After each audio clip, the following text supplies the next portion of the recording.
morning, everyone. I am Angela Chastain, Division Manager of Orange County's Citizens Commission for Children. It is truly a pleasure to welcome you all today to the Orange County Nonprofit Funding Forum.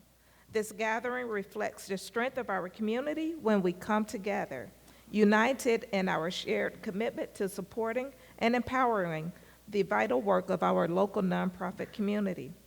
Before we begin today's discussions and activities, I am honored to recognize a few special guests who are with us. First, I would like to thank our mayor, whose leadership and vision continues to make a lasting impact on Orange County. The mayor's unwavering dedication has been key to securing ongoing support for the nonprofits that enrich and strengthen our community. While Mayor Demings could not be with us in person today, he felt it was very important to share a few words with us, and we are grateful for this message. Good morning. I'm Orange County Mayor Jerry Demings. It is an honor to welcome you to Orange County's Nonprofit Funding Forum. Our goal is to provide you with resources for innovation and strategic expansion, or R.I.S E, as we work together to empower your vital efforts. As mayor, I have the privilege of witnessing firsthand the transformative work that nonprofits do every single day to strengthen and uplift our community. The R.I.S E Forum is more than just funding. It is about fostering connections, sharing resources, and building innovative partnerships. It's about equipping you, our nonprofit leaders, with the tools and knowledge you need to expand your reach and enhance the impact you already make in the lives of so many. I encourage you to stay for the fundraising workshops this afternoon, where you will gain valuable insights into agency fundraising and other essential tools for success. Thank you to Orange County Citizens Commission for Children for hosting today's event. I also want to thank the numerous funders for their participation, our expert panelists, and workshop facilitators for your time and expertise. And of course, to all of you, the nonprofits that serve as the backbone of our community. Thank you for your unwavering commitment to making Orange County stronger, more inclusive, and more vibrant. Together, we can rise to meet the evolving needs of our community and ensure a brighter, more sustainable future for all. Thank you, Mayor Demings, for those inspiring words and for your continued commitment to the betterment of our community. We are also joined today by some esteemed commissioners today, or representatives from the commissioners' offices, whose tireless efforts help to ensure that Orange County remains a hub of collaboration and innovation. Their ongoing support of nonprofits has been critical in creating a more inclusive Orange County. Please join me in welcoming District 1 Commissioner Wilson, who will now share a few words of inspiration.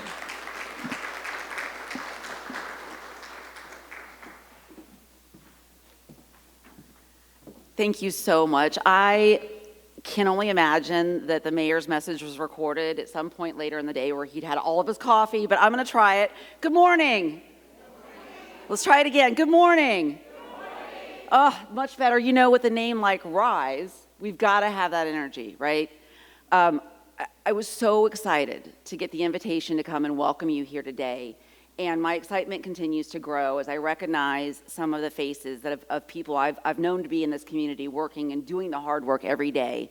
And then also seeing new faces and seeing that we are literally breaking down those walls, emptying those silos, and combining forces. I would say that one of the greatest challenges I have as a commissioner is that every single resident, constituent, person who reaches out to my office does so with a need that I don't necessarily have an answer for. And my staff, who I've got two members of my staff here today, if they can wave so that you all know, Jessica and Alexis are here, but we have this incredible team. and our level of compassion for what's happening in our community and in our most underserved. But we don't have all the answers. And quite frankly, even with all of our departments and our 8,000 brilliant employees and all of the resources that can come at a local agency, we are really not sufficiently equipped to handle some of the challenges that are happening out there. And we are incredibly grateful for you, because that's when I think, but you know what? You know who I think might know an answer to this? You know who I think may have a solution or a program or some way for me to be able to assist a resident? But then what happens to me very often is I have the conversations with those organizations, and they have their specialty, and they're so good at their specialty. But then they have a need, and they don't know where to go with their need. And so having you all here today and seeing this opportunity to collaborate, truly collaborate, and to bring you the information about accessing funding and resources and the ability to continue to grow and sustain your nonprofit. We are so incredibly grateful every day for our nonprofit community and the organizations that do the work, boots on the ground. So welcome today. I hope you get a chance to meet lots of people. I hope you get a chance to network and make new friends and visit with old friends. And I hope that there's a takeaway about the, really, I think, plan to continue these collaborations. And I am at your disposal if you ever need anything. I know I'm the District 1 Commissioner, but I serve all people of Orange County, and I'm also a citizen of this world. And so my heart is here with you, and I am unbelievably passionate about the work that you all do. So please know I'm your partner, even if you don't get to talk to me all the time. And if you ever need anything, reach out. Thank you so much, and welcome to the R.I.S.E event. Thank you so very much, Commissioner Wilson. And next, we will hear from our District 6 Commissioner, Commissioner Scott.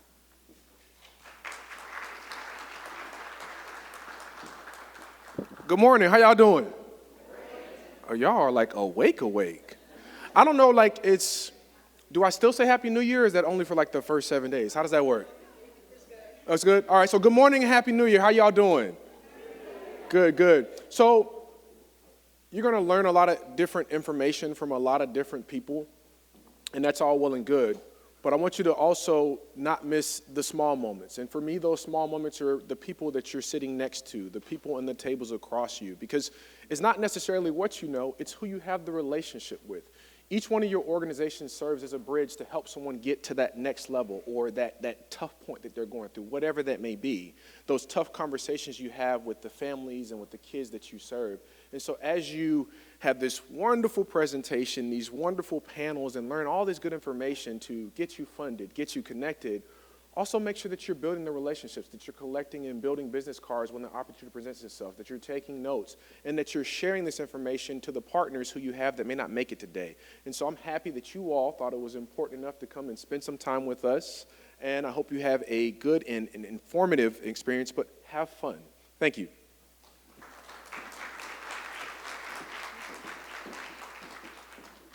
Thank you so very much, Commissioner Scott. And next on our agenda, we have representatives from Districts 3 and District 4. Unfortunately, Commissioner Uribe, who wanted to be with us today, she's unable to join us. And so she made sure, though, that she would like to send some words to you. And Ms. Renata Oliveira will be joining us to share words from Commissioner Uribe.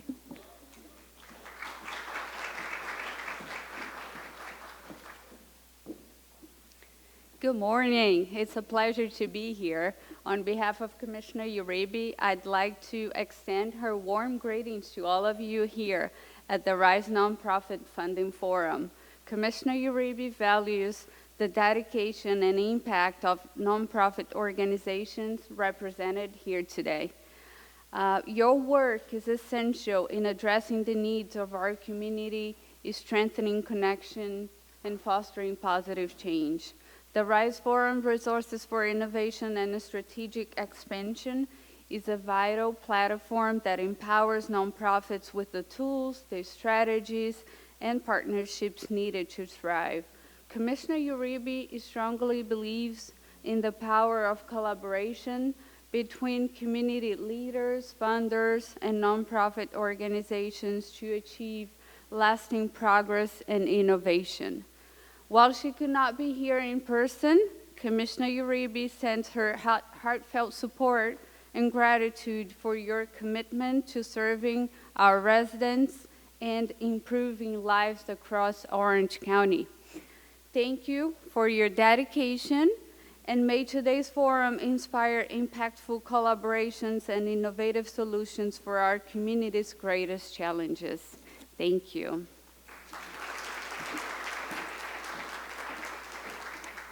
Thank you so very much. And last but not least, we have a representative from Commissioner Gomez Cordero's office who will be bringing greetings to you this morning.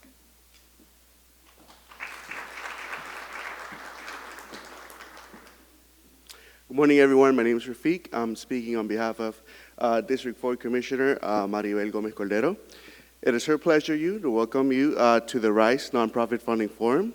Nonprofits are the cornerstone of our community, stepping in to fill critical needs and ensure that every resident has the opportunity to thrive.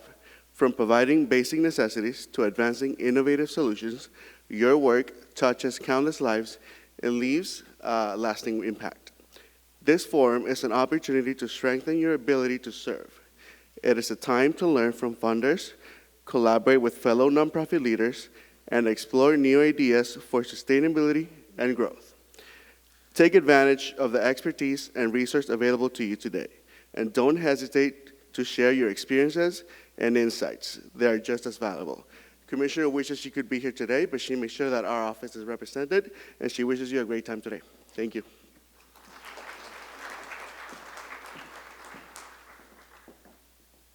Thank you to all commissioners. Your leadership and your steadfast advocacy to the nonprofit sector is truly to be commended. Your contributions help pave the way for the success and sustainability of the vital work that we are here to support today. So thank you all so very much, and let's give them another round of applause.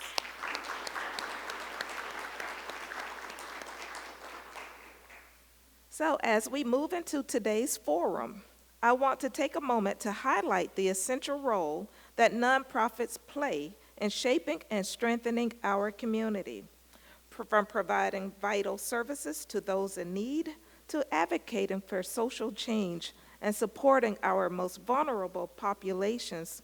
Nonprofits truly are the heart and soul of the community. So thank you all for being here and for the incredible work that you do every single day.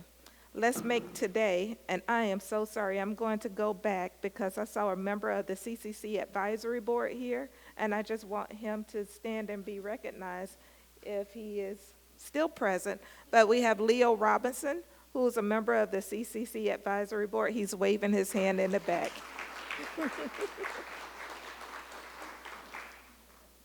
So now I am excited to officially kick off today's funding forum. So please join me in welcoming your event moderators. They are Tracy Boyd, Tracy will wave, and Amber Dunlap. They are both Senior Monitoring and Evaluation Coordinators with Orange County Citizens Commission for Children, and they will be guiding us through today's sessions. Thank you, and Amber, please join me.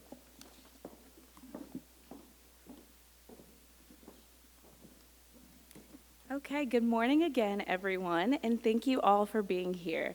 We've had wonderful open remarks that set the tone for what promises to be an insightful event today. And a special thank you to Orange County Mayor Jerry Demings and our esteemed commissioners. Their continued support and dedication to our community, it really makes a difference. We're now excited to transition into the next part of our program, where we will hear from our generous funders who make so much of this work possible. Let's welcome our first presenter, Jana O. Suvarava from Orange County Housing and Community Development Division.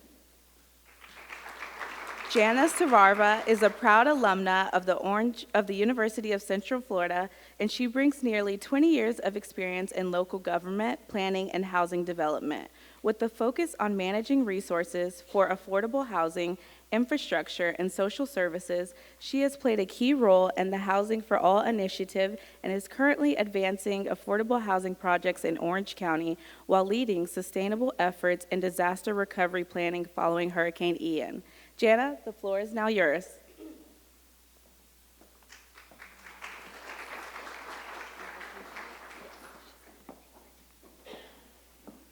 Well, good morning, and it's good to be here. I'm here today to speak about the federal funding that Orange County receives as part of the entitlement funds from the federal government. So I would also like to mention, I know this funding is for Orange County nonprofits to serve Orange County residents, but I would like to state that the City of Orlando receives similar funding sources, a smaller amount of it. So for nonprofits that primarily serve City of Orlando residents, you should be able to apply through the city's program as well, in addition to our requests for applications that we put out on an annual basis.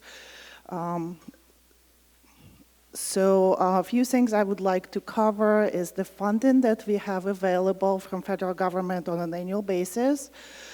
Some of our funding priorities, limits to the funding, the timeliness of those funds, how quickly they have to be turned around, some of the federal grant requirements, the selection process, the project implementation, and some of the common issues or mistakes that do arise and ways to address it.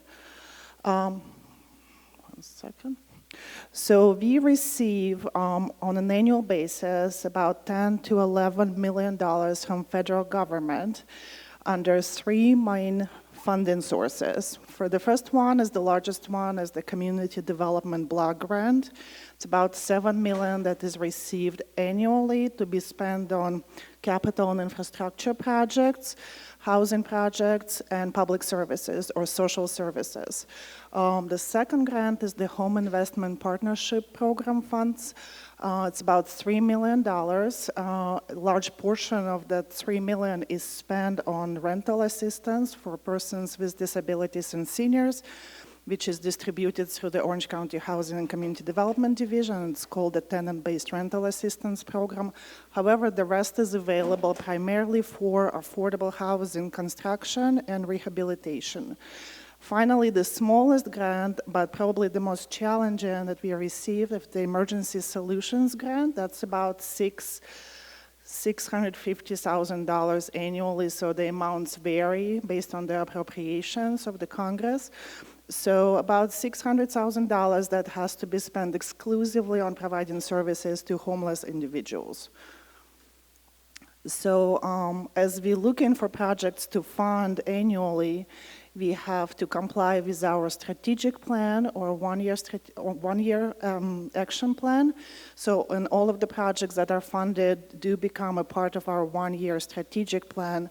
And one-year strategic plan has to also align with the larger strategic goals that we have for the 5 years. So every 5 years, federal government requires us to do a needs assessment and analysis to determine what needs have to be funded in the community and kind of use the three funding sources that were mentioned on the previous slide to address those needs.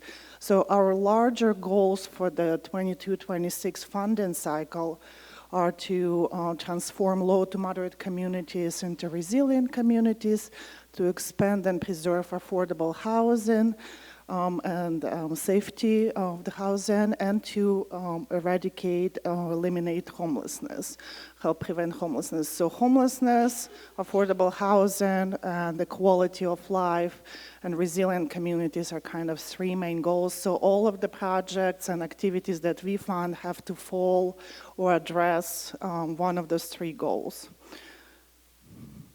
So the largest funding that I mentioned was the Community Development Block Grant. So the funding that primarily, that nonprofits are primarily looking for are funding for social services. There's a cap on social services. We cannot spend more than 15% of that $7 million on services. That's about 1.1 million. So about $1 million is available on an annual basis to nonprofits for services. One caveat, all of the funding that we get from federal government through this grant has to serve low to moderate income households. And I believe for the family of 4, the max income would be about $70,000 based on 2024 numbers. Those income figures are updated annually, and they continue to increase. So you have to serve low-income individuals and households, or income-qualified individuals and households, because a lot of our population, quite frankly, falls into that eligibility bracket. Unfortunately. Also, the funding could be spent to serve limited clientele, and there are several categories of it, but just to give you an example, that would be persons with disabilities, seniors, victims of domestic violence, categories as such. So those categories are considered by federal government automatically to be low income, so they don't have to income qualify. So for the second funding source, we have to spend 15% of funds in business or doing activities with community housing development organizations. If any of you are a nonprofit that is developing affordable housing or interested in developing affordable housing or doing the housing component of it, you can become a SHODO. This is the abbreviation for it. So you can certify as a SHODO and kind of try to access a portion of those funds. Finally, for the Emergency Solutions Grant Funding for homelessness, we have a cap on shelter operations and street outreach services of 60% of the total allocation. And I have to say that a lot of nonprofits are interested in, a lot of our shelter providers are interested in those dollars because they don't have a lot of monies for shelter operations, but we have a limited amount that we can provide on an annual basis. The remainder of funds under the last grant is available for homeless prevention and rapid rehousing services. So our federal cycle is annual. It's actually about to start. We do have a table here if you're interested in being on our distribution list to receive notifications of those funding opportunities. Please do sign up. We release a request for applications for funding, kind of telling nonprofits that the funding is available, this is how much is available, please apply. We list application windows, and we do list dates and times for pre-award technical assistance workshops. This is our opportunity to meet with nonprofits for about an hour and a half on each application that we have available to provide additional details on federal requirements, the application process, and to answer any questions. So we host those pre-award technical assistance workshops in the months of March for those interested in applying. Our applications are generally open for 6 weeks. We do not just put it out, we can answer questions about the applications in writing for the majority of this 6 weeks period, but all of the applications that are submitted, we ask agencies to also present to the advisory board that provides an oversight for these 3 funding sources. That's the Community Development Advisory Board. And those presentations do take place after the application window closes in April. So the agencies are notified of the funding, whether or not they received it in the beginning of June. It's usually the first week of June. And the funding is available to the agencies from October 1 to September 30th. That is the federal fiscal year that we go by. So it's a 1-year funding, so those interested in continuing receiving those funds, if they're awarded, they can apply again. So you have to reapply, and we will evaluate you based on the quality of your application and your performance if you were funded in the past. So some of the requirements, there's a typo on the screen, and I'm going to point it out. So all of the agencies have to be certified nonprofits, 501c3. In operation for a minimum of 2 years with the physical location in Orange County. So you also have to be registered on sam.gov, and I do believe a copy of this PowerPoint presentation, additional materials are going to be made available to all of the attendees.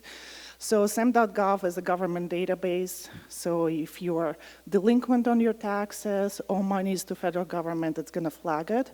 So we're not going to be able to fund you. And you also have to have a unique entity identifier. It's not an employee number. It's a unique entity identifier, which used to be known in the past as DUNS number. So it changed recently. You also have to have the financial and organizational capacity to meet the program requirements, the ability to proceed. If you just have a general idea, it's hard for us to fund the general idea because you're only going to have a year to implement your project from October 1. If you don't start your implementation quickly, you're not expending the dollars. Therefore, we are falling behind on meeting the expenditure requirements of the grant. So, and you have to serve eligible populations, so you have to income qualify them. Oops. Do I still have a few minutes? It's like, okay. So our process is competitive. We're gonna evaluate you and against other applications being submitted. We generally receive about 40 to 45 applications for this $1 million plus 600,000 that we put out just for services. So you're competing, if you're a smaller nonprofit and just starting, please know that you're competing against larger, more experienced nonprofits. So it's not easy, but it's possible. So we will require an agreement if we do fund you. You will be subject to all of the federal requirements. You have to begin drawing the monies within 90 days of the agreement execution date. And a most important caveat, our funding is provided on a cost reimbursement basis, so you have to have sufficient funds available or assets in the bank to be able to float those 2-3 months of reimbursement payments until you get the reimbursement from Orange County. We will monitor you for compliance and performance, and we will do some closeout procedures. So I think some of the important slide is in the back, which is the mistakes that we often see. So there's not really, for some nonprofits, there's not really a process to document the eligibility for this particular funding source.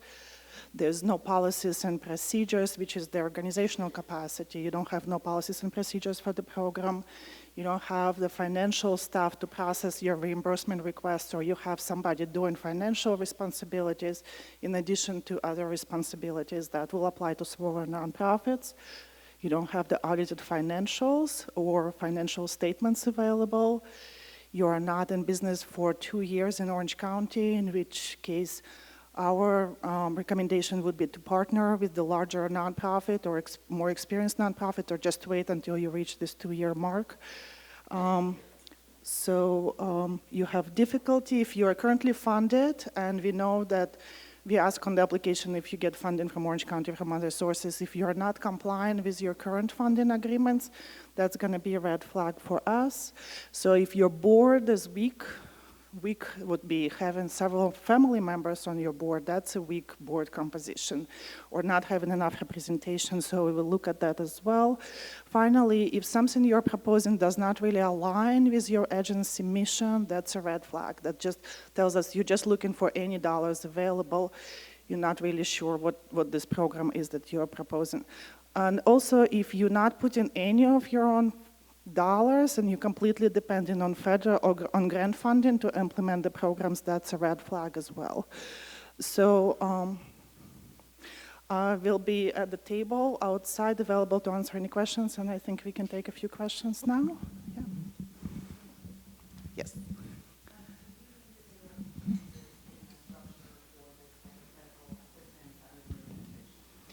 That's a big question mark for us as well.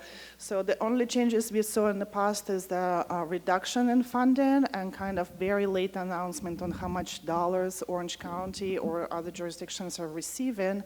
But there are some statements that were made by the upcoming administration that might affect rental assistance programs.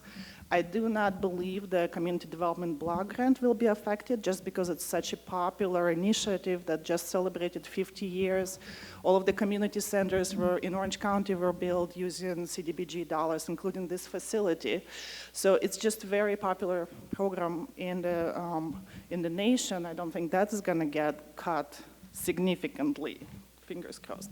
But there might be changes, so we're kind of all on the edge of our seats waiting for the changes to happen. Any other questions? Okay, well, that was a serious topic. Thank you for listening to me early in the morning.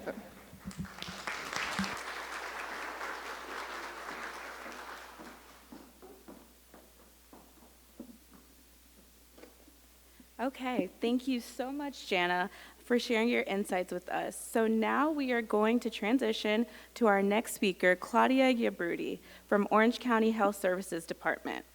Claudia has a bachelor's degree in Health Services Administration and currently serves as the manager of the Fiscal and Operational Support Division at Orange County Health Services, overseeing critical programs like the Ryan White Part A program and the Ending the HIV Epidemic program. Previously, Claudia held roles as senior program manager at Orange County Correctional's Health Services, managing contracts and ensuring compliance, and as a financial analyst, where she oversaw financial activities across multiple divisions.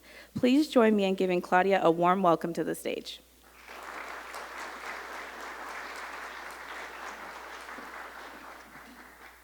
Thank you, Amber, and thank you, everybody, for being here today. Is it beeping or am I good? Yes, I'm good. So as Amber said, Claudia Jabrudi. I work with the Orange County Health Services Department, and today I have the honor to talk to you a little bit about who we are, what we do, and how we could potentially work together. So we're going to talk about who we are, the grant opportunity specifically today about HIV services, and how to connect. So for those of you that don't know who Health Services is, we are a department that handles anything and everything that has to do with healthcare in Orange County. So we have 7 different divisions. We have Animal Services, Mosquito Control, Emergency Management, Corrections Health, Drug-Free Office, and Fiscal and Operational Support Division. So under the Fiscal and Operational Support Division, we receive around $20 million in federal funding that we use to provide medical and support services for people living with HIV. And that's where you guys come into play. So we are fortunate that we are the administrators of the grant, so the federal government gives us the $20 million, but we can't do the work ourselves. That's where we partner with nonprofit organizations like yourself in order to be able to provide the medical and support services to clients that need it the most. So the 3 major fundings that we have in our department are the Ryan White Part A program, the Ending the HIV Epidemic, and the Housing Opportunity for People with AIDS. So today I'm going to talk to you about what they are and how we can partner together. So the Ryan White Part A program is the funding that we receive from the Health Services Administration, so HRSA, and we are able to provide medical care, medication, and support services. We receive every year around $11.5 million, and we serve around 6,000 people in Orange, Osceola, Seminole, and Lake County. So this one is not unique to Orange, so if you live in any of the other 4 counties or your organization is set in any of the other counties, we're able to offer some opportunities for you. We currently contract with 12 nonprofit organizations, but we're always looking for more organizations that would help us in this fight to end the HIV epidemic. So in order for our clients to be able to receive services, they have to have a documented HIV diagnosis, they have to be below or at 400% of the federal poverty level, and they have to live in the 4 counties that we mentioned, which is Orange, Osceola, Seminole, and Lake. And our goal is really to reduce the HIV infection and make sure that we get them access to the medical care that they need and provide all the support that they may need, because our goal is to make sure that they take their medications and live a healthy and happy life. So some of the services that we provide that we wanted to share with you in case your organization has the ability to provide these services and are interested in partnering with us are for the medical care, we provide medication assistance, we provide early intervention services, so really like a grassroots approach to finding clients who are lost to care or who are newly diagnosed. We provide health insurance and premium and cost sharing assistance to our clients.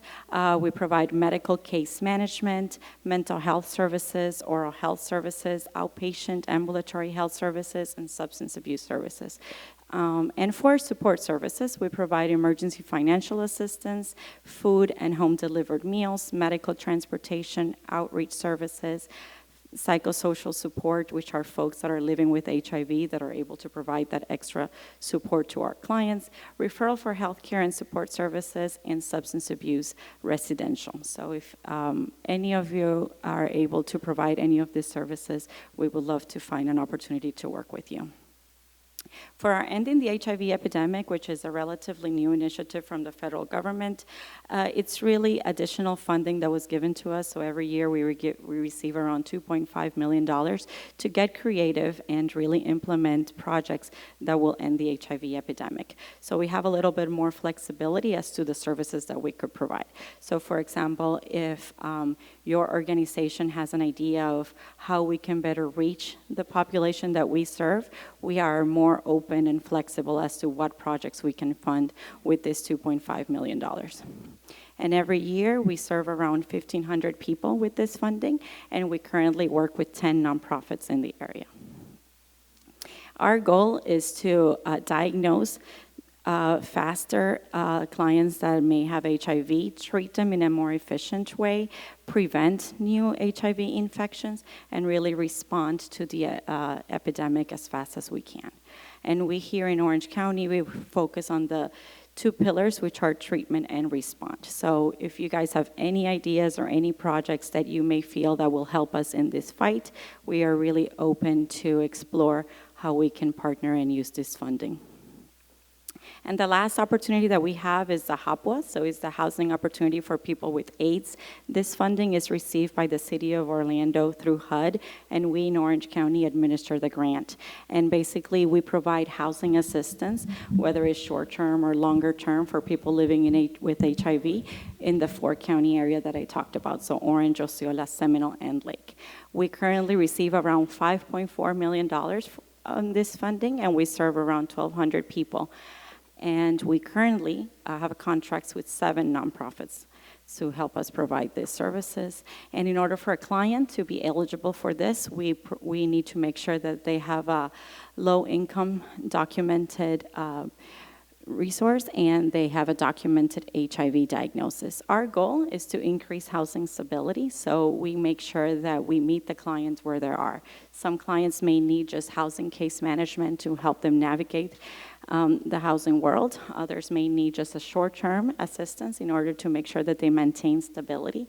Others may need just a first month's rent to get them going and make sure that they find an apartment. And others may need a longer term, which is our tenant-based rental assistance, which in our world is like our little Section 8 for clients that we know that may need that extra level of support. We also have short-term housing, which is for clients that need assistance in a hotel during a short period of time, and facility-based housing, which is a shared housing concept for clients that are literally homeless. So we are able to work with the client, again, to meet their needs, and we're looking for organizations that help us achieve that. This is more detail. I understand that this PowerPoint is going to be available to you, and I know you have some flyers related to HAPWA, because it's a really interesting program, and housing, as you guys all know, is a critical challenge right now for many of our clients. So if your organization is able to provide any type of housing assistance, we're always looking for more partners in this fight. So these are some of the organizations that we currently are working with, and they vary in sizes. So I wanted to share with you kind of this idea that some organizations are established in the community, have been doing the service for over 30 years, but we have others that are relatively small and have been able to join our task force and really make an impact in the community. So the size of the organization really doesn't matter.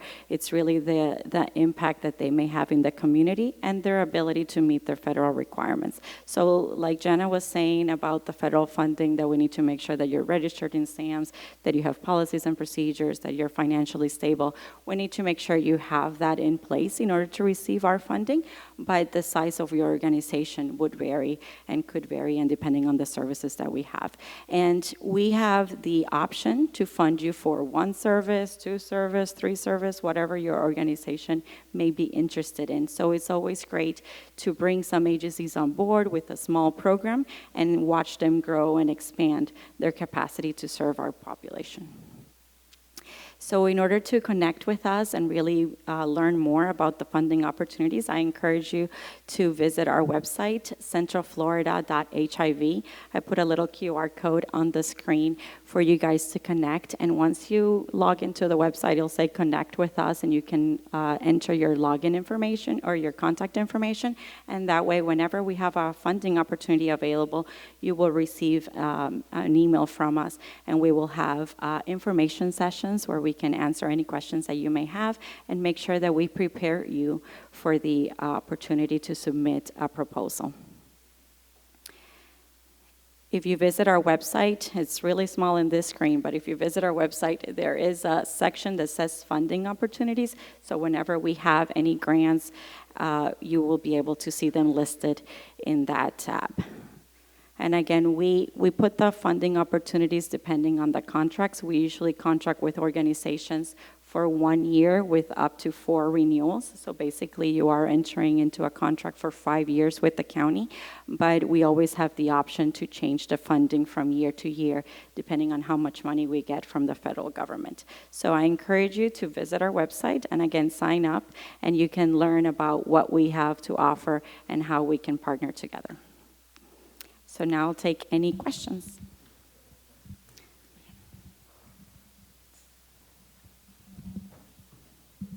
Hi, thank you. On your Ending the HIV Epidemic grant, do you provide PrEP? No, unfortunately, we, the county, only receive money for services, so we don't receive PrEP funding. The state receives funding for PrEP, but we do not. Thank you.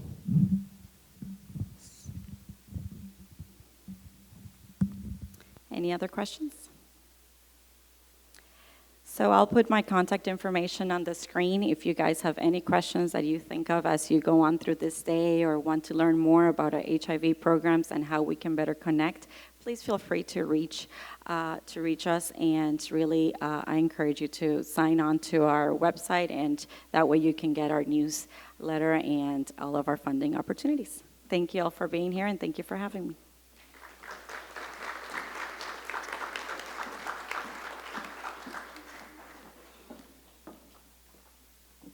Okay, so next we will have Lisa Riggins from City of Orlando. Lisa is a seasoned professional with over 20 years of experience in community service advocacy. Currently, she's with the City of Orlando, and she is dedicated to enhancing community engagement and supporting initiatives that foster positive change. Please help me welcome Lisa Riggins to the stage.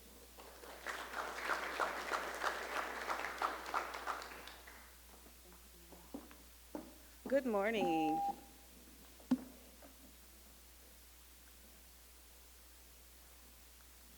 I am subbing in for my supervisor, Julie Tyndall, so please bear with me. This is her presentation, and I'm going to try to read for you.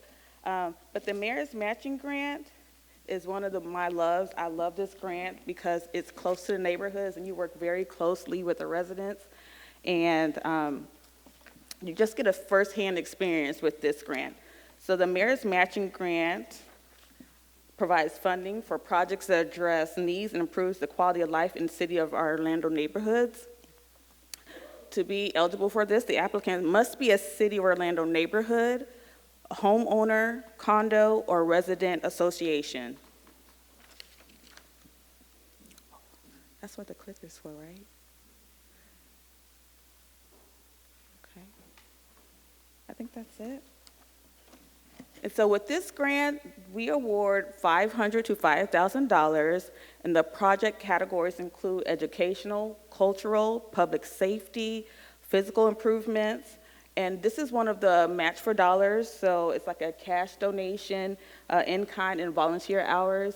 We love this grant because it makes the residents work together, so that's one of our biggest platforms is to have the collaborations and come together to make the award work.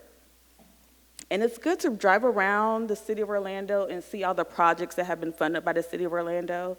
Some of them include, did it click? So this one, yeah, park benches, signs. And I can't see if the clicker is working, but I think it is. Okay. So we also do neighborhood gardens. There we go. And these are some of the projects that are in the neighborhood.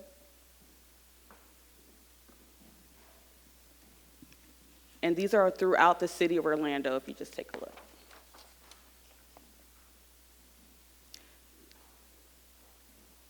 And this is considered like one of our traffic box.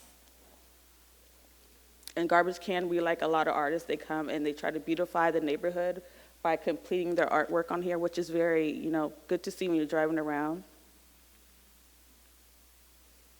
And this is a neighborhood that's coming together to do, I think this was like one of our, I want to say it's like one of the Mean Street districts.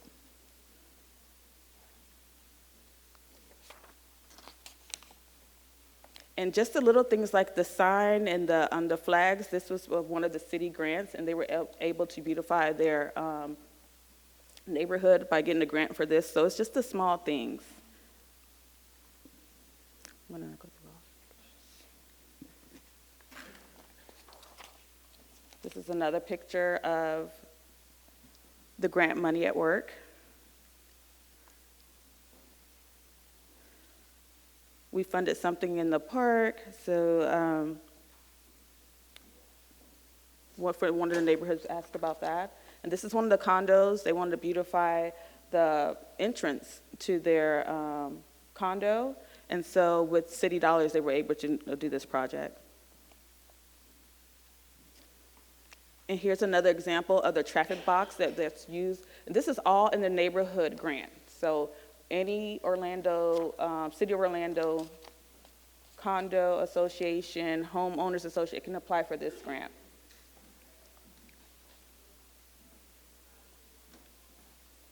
Okay, so the City of Orlando, we also provide funding for youth projects that serve the City of Orlando youth in a unique and collaborative way during non-school hours.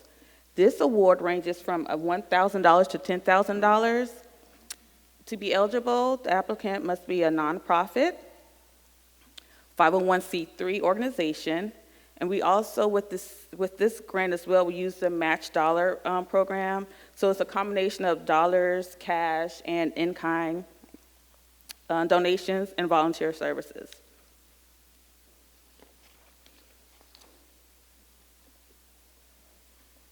We also have a youth crime prevention and anti-violence projects and programs as well.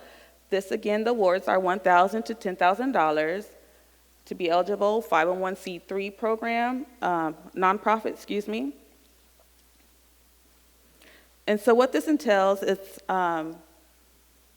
adult supervised and structured activities for youth during non-school hours. Again, this is another one that's non-school hours. So we want the kids to be busy after they are released from school. So, it keeps the crime rate down. So for this one as well is match dollar for dollar, cash volunteer labor, and in-kind donations of goods and services.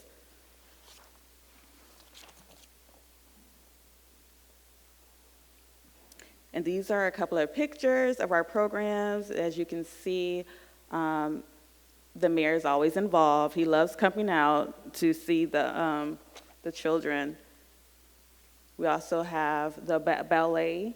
And so a lot of times the ballet, let's see, Orlando Ballet, they do a portion of our program as well. So they provide their services to the inner city kids, which is amazing because it gives them another avenue of cultural and dance that they could utilize.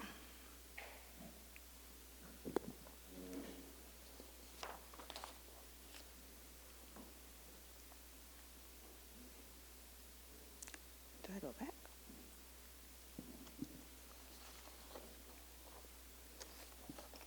Pictures.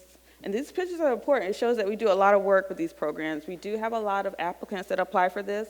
For the Mayor's Matching Grant, there's 2 cycles. Our first cohort begins in January, and the second cohort begins in July.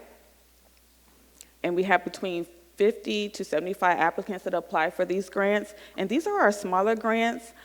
These are like your mom and pop ones, the ones that, maybe they want to give a couple of hours of volunteer services here, but they just need a little financial backing. So we love this because this incorporates like not our bigger, budget, but the smaller one that we're able to help. And they love it. They love it. Most of the grantees that are a part of this program, they venture out, they network, they collab with other organizations so they're able to grow.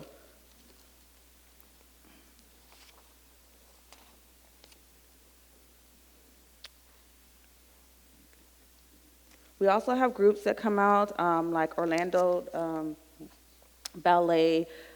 We have music groups, Orlando Philharmonic. They come out and they help the students at the community centers, or maybe it's a neighborhood clubhouse. They come out and they teach the classes there.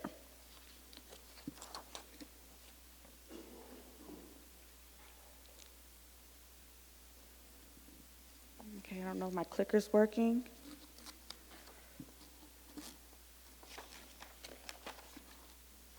Okay, so I think this is all that we have with the Mayor's Matching Grant Program. Do we have any questions?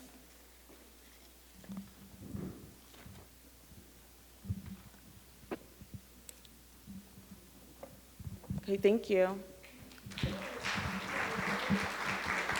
One question? I had one question. I know you mentioned that it's only for the city of Orlando, that certain nonprofit. Can nonprofit that's within the county of Orlando apply for if they service the city of Orlando as well? Yeah, it has to serve a certain number of City of Orlando residents in order to be considered. So that's like on a case-by-case basis. But we do have several organizations that their headquarters or they're based outside of the City of Orlando, but they service the City of Orlando residents. Thank you. Mm-hmm. Thank you. Thank you so much.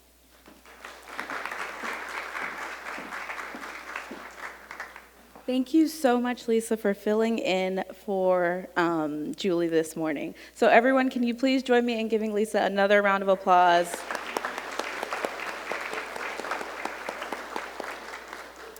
So next up, we will have Jennifer Ray Paxton from the United Arts of Central Florida. Jennifer Ray Paxton is an outreach program officer at United Arts of Central Florida, where she focuses on revitalizing the community through innovative programs, drawing on 15 years of experience in the nonprofit art sector. With a degree in psychology and communications from Florida State University, Jennifer has managed a world-renowned flying trapeze act, founded a grassroots circus arts program for at-risk youth, and served as a keynote speaker at a Cirque du Monde. Please join me in joining Jennifer with a round warm of applause.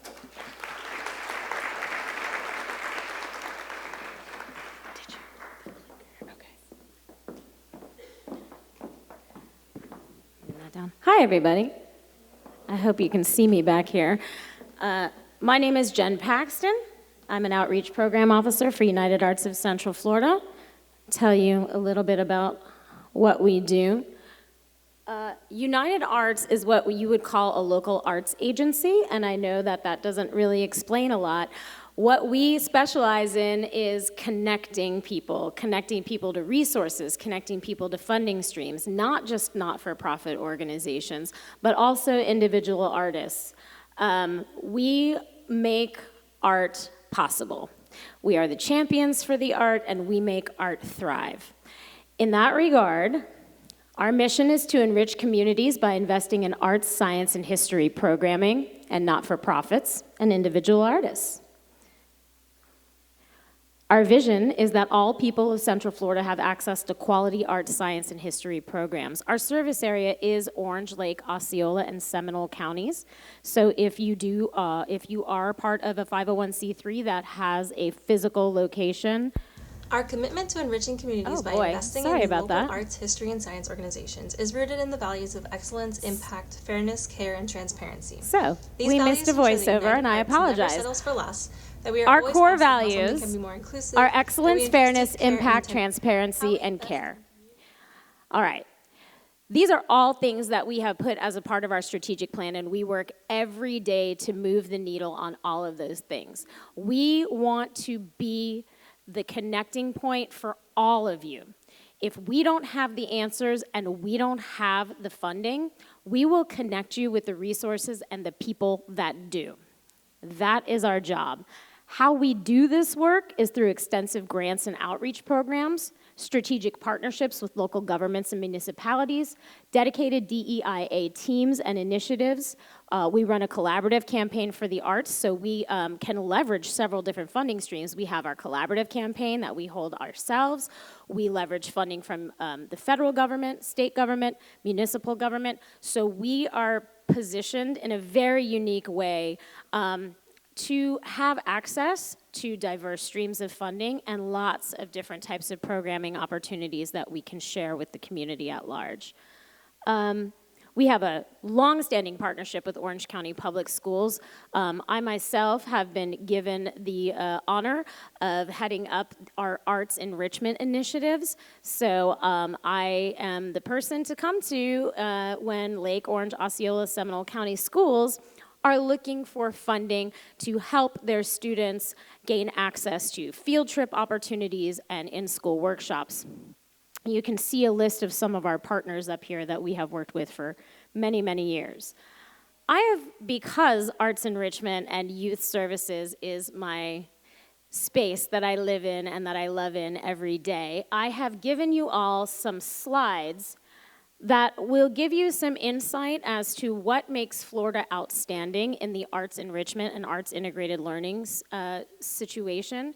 We're very unique. We have arts curriculum standards in our state. There are instructional requirements for teachers who teach arts in the school. There's options for graduation credit for students who seek out arts education programming. Coursework for elementary certifications, and we have dedicated schools for the arts. So you'll see overall that Florida is really poised in a very unique position, and we really are grateful to our partners at OCPS and within the communities, because without these partnerships, we wouldn't be able to make these things happen. Again, you all will have access to these slides, but I wanted you to see how fantastic Orange County actually shapes up across the state when it comes to arts integrated learning opportunities. And our biggest goal at United Arts is to continue to move that needle. We want to get those numbers as close to 100 as we possibly can, right? So what's outstanding about Orange County is that 100% of the Orange County arts educators actually hold teaching certifications in the disciplines that they teach. It's very unique. It's something we should be very proud of. And we have some really great instructional strategies that United Arts and all of our programming works really hard to make sure that it continues to grow. This is a resource that any of you that live in that arts education space or youth services, you can always go to this website and find some really great information. It's great for helping to reference to help build potential grant applications that you're putting out. It's just a great way to edify yourself on what the landscape looks like. I want to briefly touch on why arts enrichment is so important to the community, to the children, to everyone. It's because through exploring arts integrated learning, children inherently develop all kinds of other skill sets. Their cognitive abilities increase, their potential testing scores increase, behavior changes on the positive side, school attendance increases. There's all kinds of other great ways that arts enrichment can help bring children into resiliency, into well-rounded persons, members of the community. All it takes is 1 degree up to push a child's future that will send that ball over the home run line. And a lot of times, getting them early and getting them involved in arts enrichment opportunities is what we need to make that happen. I spoke earlier about how we make art thrive, we're the champion for the arts, and we make arts possible. This is my thank you page, and that's really strange. It looks like my PowerPoint didn't fully come over. I'll make sure that you have it, because what I really want to talk to you about briefly are the resources and the opportunities that I can help you connect with. Anyone who is wanting to explore, there's a resource page. I'll make sure you get it. It has a whole series of links on it that will link you to our website. If you are an arts educator or a teaching artist, you can register on our website, and other schools and organizations will be able to see what you offer and potentially book your program. Vice versa, if you are an organization that wants to bring teaching artists or arts integrated programming, art, science, history, into your community space, you can reference our website and you can locate programs that you may have an interest in. We also have a web page, a landing page for all of our funding opportunities. We work very closely with Orange County. There are some county-led funding opportunities, and there are also some United Arts-led funding opportunities. These are vasty. What we do at United Arts is very broad and very nuanced, but I want to encourage you, when you get this slide, to take a look at some of the resources we have and definitely take advantage of my contact information. I will also be at a table. I have some resources that I can share with you. We are working on a pipeline of diverse individuals to be in the communities, to potentially serve as board members, committee members, all kinds of things. I have all that information with me. Everyone in this room is poised to connect through United Arts with a myriad of resources and potential opportunities. I am here to be the conduit for your questions. If I don't have the answers, I will find the people who do. I also want to encourage you that if you do find a funding resource that you want to explore, whether it be a United Arts resource or something federal or municipal or elsewhere, you can still reach out to us. You can come to the office with your draft. We will give you a courtesy review. We will help you build your grant writing skills. It's a skill set. It takes time and numbers to do. So I want to encourage all of you in your spaces, don't be afraid to do the research required to find the opportunities that fit your eligibility needs, that fit your project needs, and never ever hesitate to reach out to us.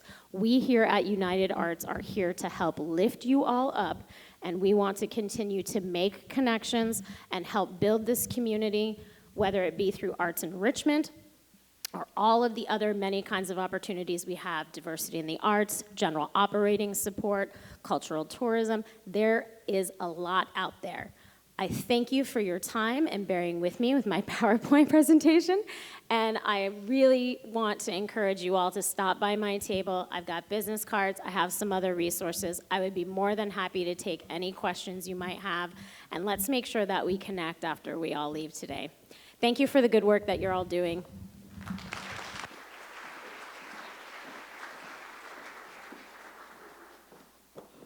Thank you so much, Jennifer. So we've gotten a lot of great information this morning. I do want to remind everyone that we did gather your information over at registration, so we will be sharing these presentations with you at the end of today's event, so don't worry, you'll get it. Next up, we have our very own Mary Davis from the Citizens Commission for Children. Mary Davis is a native of Central Florida and a proud alumna of the Florida State University. With a degree in human sciences, she brings over 20 years of public service experience to her current role as Family Services Administrator at the Orange County Citizens Commission for Children. Please help me welcome Mary Davis.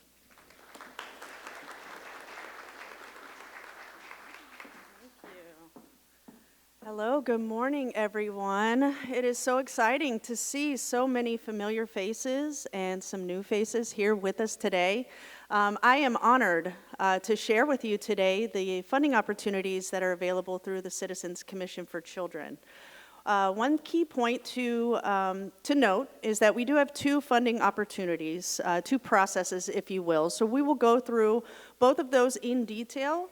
Well, not in detail, it'll be a summary, trust me. But we'll review those opportunities collectively. So before we get started with the first funding process, there's one thing to note. So there are general eligibility criteria for funding with the Citizens Commission for Children. So that is across the board. Organizations must be a nonprofit organization that has a physical location in Orange County and is providing services in Orange County.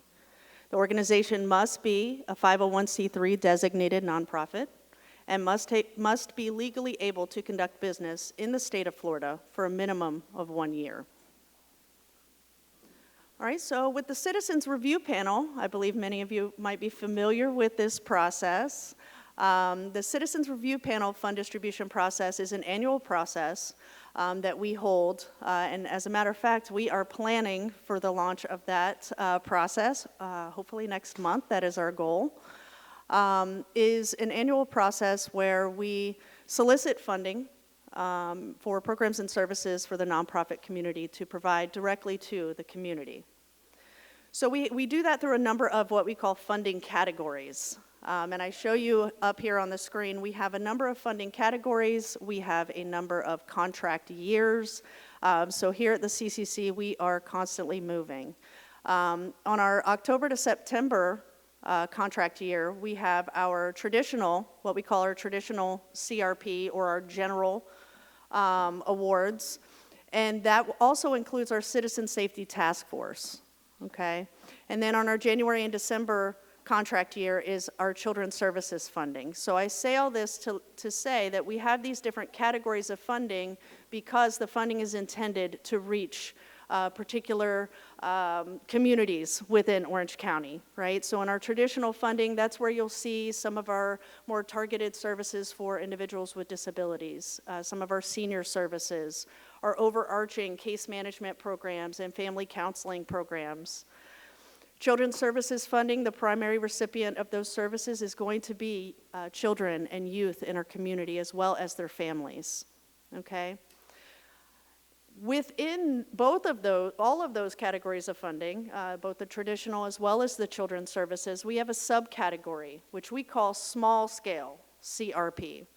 And we came up with a small scale CRP at the recommendation at the time of a couple of commissioners, and we were looking at our annual processes, and what we were finding is that small grassroots organizations were really having a hard time competing against the big boys, right? The larger organizations that have the ability, that have the capacity to have great grant writers on staff. They've applied for funding. They have successfully obtained funding in the past, so this is not their first rodeo. So we created this small scale category to ensure that we have an equitable space for small nonprofits to be able to compete. And essentially fair competition, right? So let's talk, thank you. Was not my idea, I will say, but I did participate in the launch of that. So let's talk about the different kind of criteria and what makes the general as well as the small scale, what sets them apart. So the general category is open competition, right? We've already talked about those three basic criteria in order to be eligible to apply for funding, right? So as long as you meet that criteria, you are welcome to apply for our general categories, okay? In the small scale category, it's more limited competition. So as I mentioned, only those small organizations. And I should note that we determine the size of the organization based on the total annual revenue. So organizations with annual revenue of $300,000 or less qualify for that small scale category. Okay, so as I said, that's limited competition. The larger organizations are not eligible to apply for funding in that category. Okay. I will also note that in this category, the idea also with that category is not only the equitable process, but also for us to invest additional resources for those small organizations to help build their capacity, to provide ample technical assistance and support. Many of the organizations in this category have never received funding before at all. So like many of you who I'm sure are familiar with the passion, the drive, you're in the communities, you're providing the services, but you may have never counted a client or submitted a report or captured the impact quantitatively of the services that you're providing. So we work with you to learn how to develop those reports and how to capture the data and how to capture the impact of your programming. So that's another benefit of this particular category of funding. We are committed to strategically investing in programs and services to benefit youth, children, and their families in the community. And we do that. We have captured a lot of data. We've done a lot of needs assessments and crunching of the numbers, and we always come to these 5 categories, and we call them priority focus areas. So any of our programs and services that we advertise will fall into one or more of these priority focus areas. So just to name a few, we've got mental and physical health, juvenile prevention and diversion, child and student homelessness, and then we have the family support services. And I will add that with the family support services category, that focus area also encompasses our services for survivors of domestic violence, as well as our senior services as well. All right, so let's talk about funding exceptions. What do we fund? So we do fund a number of programs and services. When we advertise our programs and services, we're very specific with what it is that we're looking for. But we do fund direct services only. Okay, so that direct one-on-one directly with a client or a resident, or services on behalf of that resident. What we do not fund, and this is very, very important, what we do not fund are events. We don't fund monetary incentives. We do not fund overnight or out of Central Florida travel, just to name a few. Okay, so we are looking for those direct services. All right, so a lot of information here on this slide, so it might be a little difficult for some in the back to see it, but I just wanted to go through a few general considerations so you have an idea for the CRP process, what that looks like. The grant opportunities range between $50,000 and $200,000 per contract year. Okay, there is a limit. You are eligible to submit more than one application or apply for more than one program that you are eligible for. However, one organization cannot be granted more than $600,000 in one funding cycle. Okay? All applicants must submit all of the required documentation that comes with that application. Okay? And one more thing to consider is that with each solicitation, the expectation is that you'll be providing services and enter into contract with Orange County for 2 to 3 years. Okay? All right, so our second opportunity that I want to talk about is our mini grant opportunities. So this is relatively new to the Citizens Commission for Children. We are about to launch our 3rd mini grant process. This process typically will run right after the conclusion of our advertisement for the CRP fund distribution process. So right now, I think we're estimating approximately April or May is what our goal is. For that process. So the difference with that process is, again, still those 3 main basic eligibility criteria that we've already talked about a couple of times. But in addition to that, you cannot be currently receiving Orange County funds. So one of the differences as well is that with the other programs, 2 to 3 years is what we're looking for. These programs are intended to be short-term, one event, one project, or a short-term program that can be implemented and completed within 1 year. Okay, these grants range from $5,000 to $10,000, and they are awarded on a first-come, first-eligible basis. Okay, there's limited funding. So first-come, first-eligible, and that's who we'll begin to work with. All right, so questions really quickly. I do want to thank everyone. If you look in your folder, I'm sure some of you might have a lot of questions. If you look in your folder, we have a couple of cards in there. On the back of the survey card is a QR code. If you are not already registered to be on our distribution list, please go to that QR code, sign up to be on our email distribution list. We announce our funding processes, air, land, and sea. We really try to make sure we have reach in the community. One of those methods is through our email distribution list. So we will make announcements, we will keep you updated with any funding opportunities as they come along.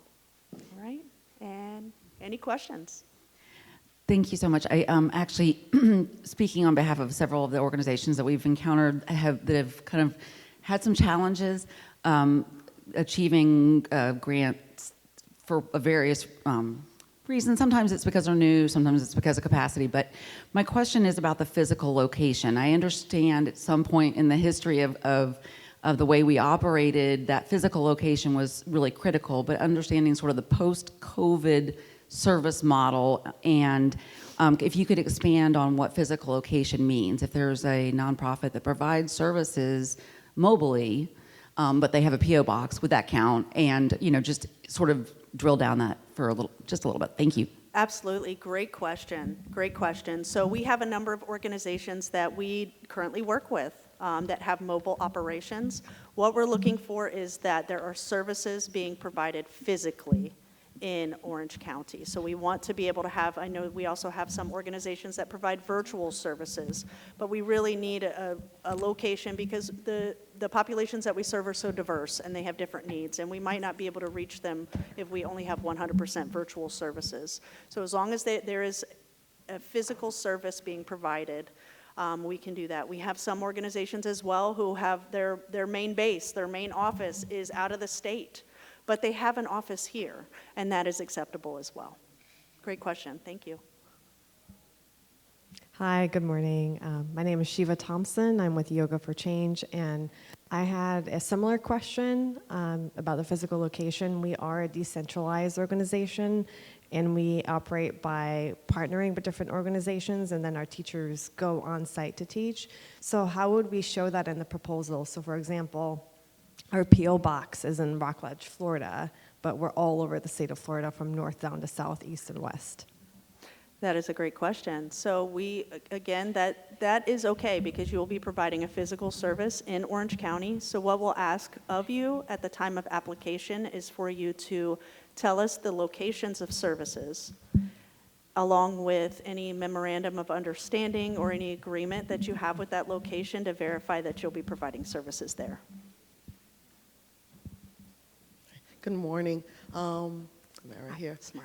One of the questions that I had was about insurance. I noticed that a lot of nonprofits, small grassroots nonprofit that received the grant, they're having a hard time meeting the requirement for the insurance, especially their workers' comp, because most of the nonprofit, they operate based on volunteer base, so that doesn't comply. So how would you be able to make some changes or find some compliance in that regards? That is a great question, and that is a trend that we are definitely seeing. We are in communication with Orange County Risk Management, and I can tell you that those requirements are established by Orange County Risk Management based on liability and risk mitigation and ensuring that proper insurances are in place. Depending on the kind of services that you provide and where you provide services, that may have an effect on the level or the types of insurance that you need to have. But we are working with risk management to see if there's any way that we can assist, but right now we don't have the ability to make any adjustments to the requirements. Thank you. Thank you. Thank you. For those of us who have maybe previously applied for this grant, is there an opportunity to meet and get feedback if we maybe did not receive the grant so that we have a better chance of perhaps winning the opportunity moving forward? Absolutely. So one thing I will say, the responsibility of our team at Orange County Citizens Commission for Children is we facilitate the fund distribution processes. We are not involved in the scoring, the reviewing, the scoring, and evaluation of the proposals. So if you are looking for feedback from us, it would be difficult for us to provide that. However, if you would like to access prior applications along with all scoring, sometimes the evaluators will leave comments, sometimes they will not, but you're able to get access to, and we can provide you through public records request, a copy of your application, a copy of your scoring, and any other applications that were submitted. And how do we reach out to get that, or who do we reach out to? You can contact the CRP team, Okay. just info-crp@ocfl.net. Okay. Just, you can send us an email or just call our office and let us know that you would like some additional information. We could take care of that. Perfect, thank you. Hello. Hi. Do those grants cover physical objects too? We have a clinic and we're always updating equipment and stuff. So capital expenses are not eligible under these grants, so we're looking for the direct services. Great. And just since the question was asked about insurance, I'm with the Lions Club. It's a service organization. I am a volunteer. One of our main benefits of being Lions is we have insurance through our organization. If anybody's interested in learning about that, feel free to talk to me. Thank you. There we go. All right. Anybody else? All right. Well, I don't see that we have any additional questions. So again, if you would like to reach out to us, we have some contact information and additional information in your folders as well. Thank you so much.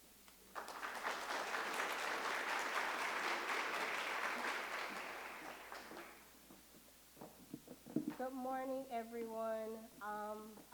We have about two more presenters, but we have a special guest. Our department director is here, Ms. Vin Thomas, and she wants to share a couple of words with you all. So Mrs. Vin has extensive leadership experience across nonprofit, private, and government sectors. Since 2023, she has directed Orange County's Community and Family Services Department, overseeing social services strategies and 10 divisions. Previously, she led Newport News Department of Human Services, managing public benefits, child welfare, and homelessness programs. She also held executive roles in Hillsborough and St. John counties, and Seattle, Washington, focusing on education, healthcare, and community initiatives. Mrs. Vin is an advocate for equity and inclusion, recognized for her work in advancing diversity. She holds a BA in journalism from Northwestern University and an MBA from Wilmette University. Now in Apopka, Florida, she enjoys traveling, music, and sports with her family. Let's give her a warm welcome, Ms. Vin.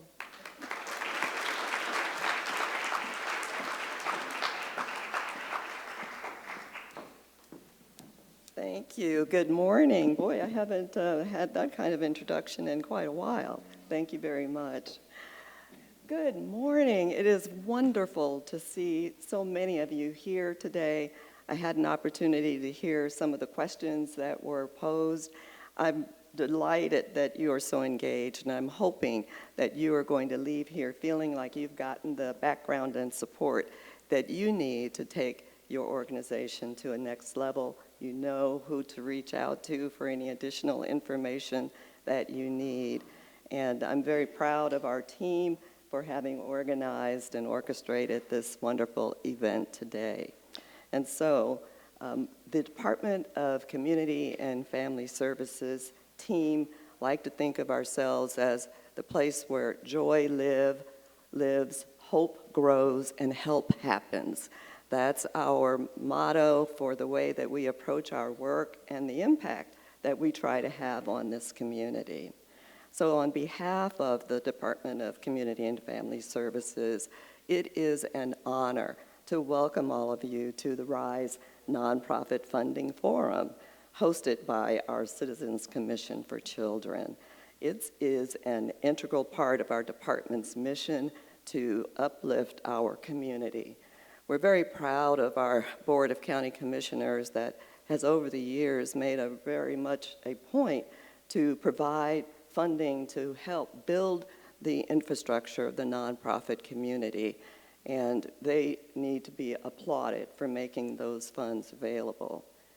And we recognize that it's important to work together with other funding partners to build and enhance the capabilities that all of you have to be able to together serve our community.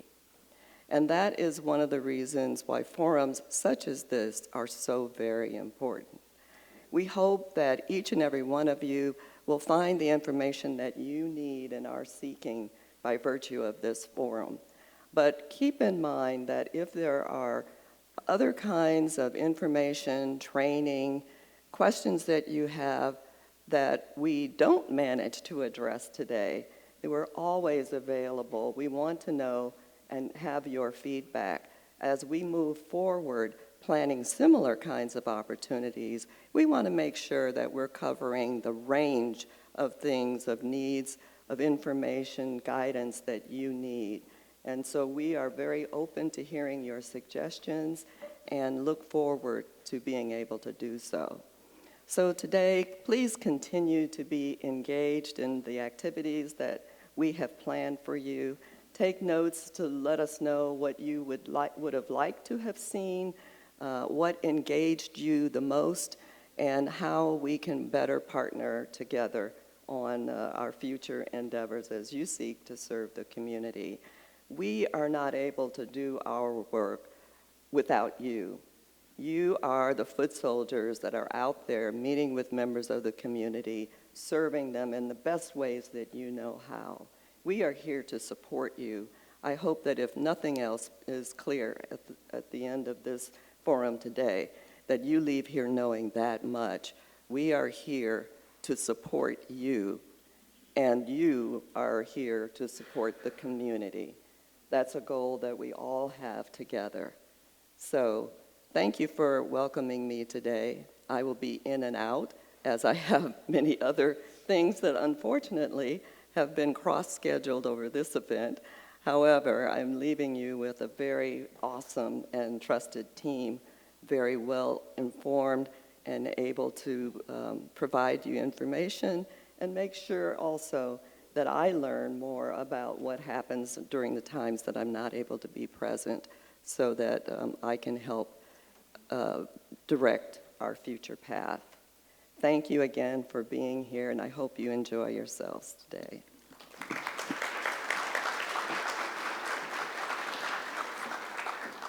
She doubles as a supermodel, if you guys can tell. So the next commission meeting, if you see me wearing something like that, just know I got it from her. This is not on the program, and I forgot to say this earlier, but I thought it was important. I was talking to a nonprofit. So you're going to apply for funding from the county, from the city, the state, and it's likely some of you may not get funded. And that's frustrating because maybe you have a program that you know is your dream. Maybe you have employees that you want to continue to keep. You got to keep trying. And if you're applying for public funds, a lot of things that people forget, and staff may not like this, is that if you and I apply for a grant or any type of public funds and I get it and you don't, once the process is over, you can ask for my application. You can see what I did differently. And so just know it's a process because you may be going for the $10,000 grant. You may be going for the $20,000 grant. You lose it. You lose it. But then when you apply again, you get that $100,000 grant or that $1 million grant. And so I want you guys to continue to stay encouraged in the challenge. I just shared with this young lady in my journey to this role, I lost 3 times to win once. Lost 3 times to win once. And so when you do have those hard moments in funding and those challenges where you're not sure how you're going to make it, keep going, okay? Keep going. And we as a family, as a community, will be here to help you along the way, all right? Thank you.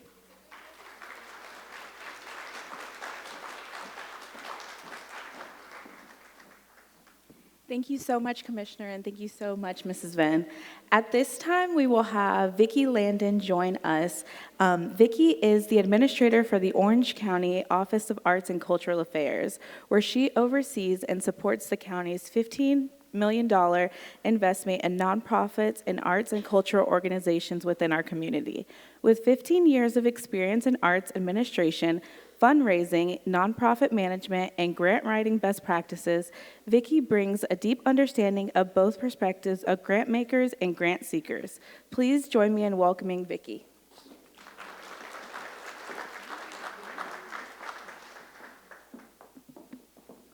Hi, everybody. Thank you so much for being here. It is my joy to be here to talk to you about the programming that we have at Orange County through the Arts and Cultural Affairs Office. Our mission for the Arts and Cultural Affairs Office is to elevate Central Florida's arts and culture to that befitting a diverse and world-class community. And that work is stewarded through a 13-member Arts and Cultural Affairs Advisory Council. We actually have one member of the Advisory Council here, Ms. Gwen Covington. Thank you so much for your work and for what you do. And this council makes funding recommendations before the Board of County Commissioners for a number of different grant programs. And I'm going to get into the funding sources for each of the grant programs because that will help inform why certain programs fund certain activities and not others. So Arts and Cultural Affairs has grant programs funded largely through our tourist development tax, our TDT. As you know, that tax is generated by tourist activity and hotel stays in Orange County, and so they are reinvested into programming that then generates additional tourism. So we have a cultural tourism grant program. I'm going to get into detail on each of these in later slides.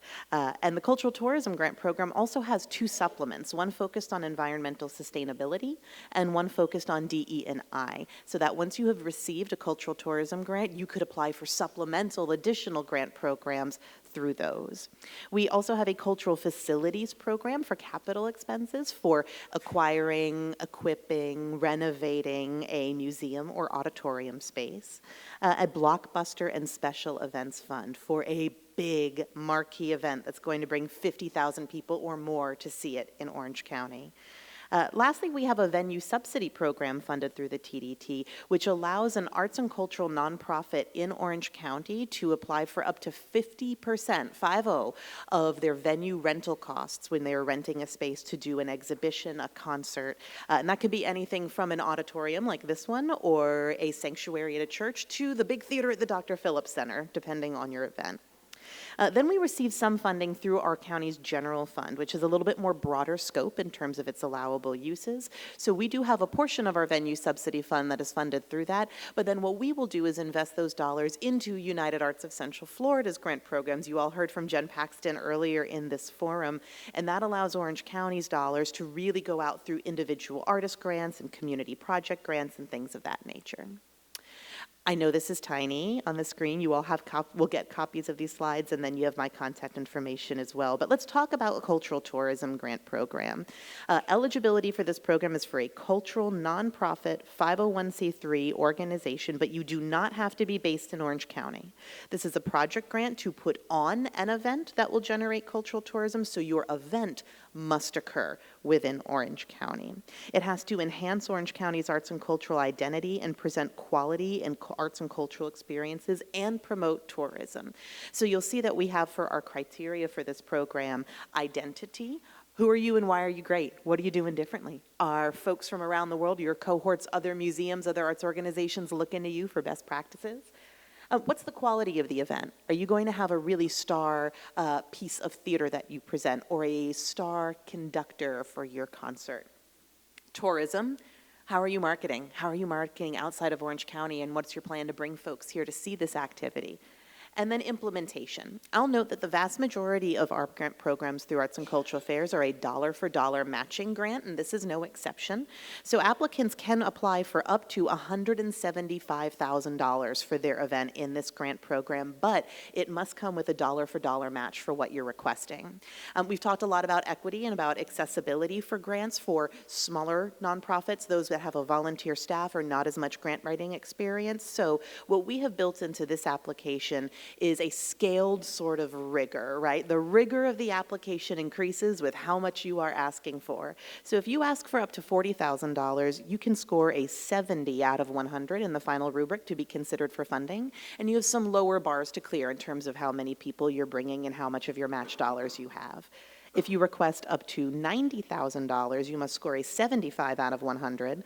And in order to get the big pot of money up to that 175, you must score an 80 out of 100. So this is intended to make it a little bit easier for groups to access this programming, and then as their capacity grows and they get used to it, to be able to grow up through there. I'll share that for this particular grant program, most of the application processes happen in the summer to fund calendar year the following year. And every year in May for this program, we host an online Zoom Q&A. We walk through all the details of how to apply for this funding. We take questions, and then it's recorded and posted on the United Arts website for anyone to look at moving forward.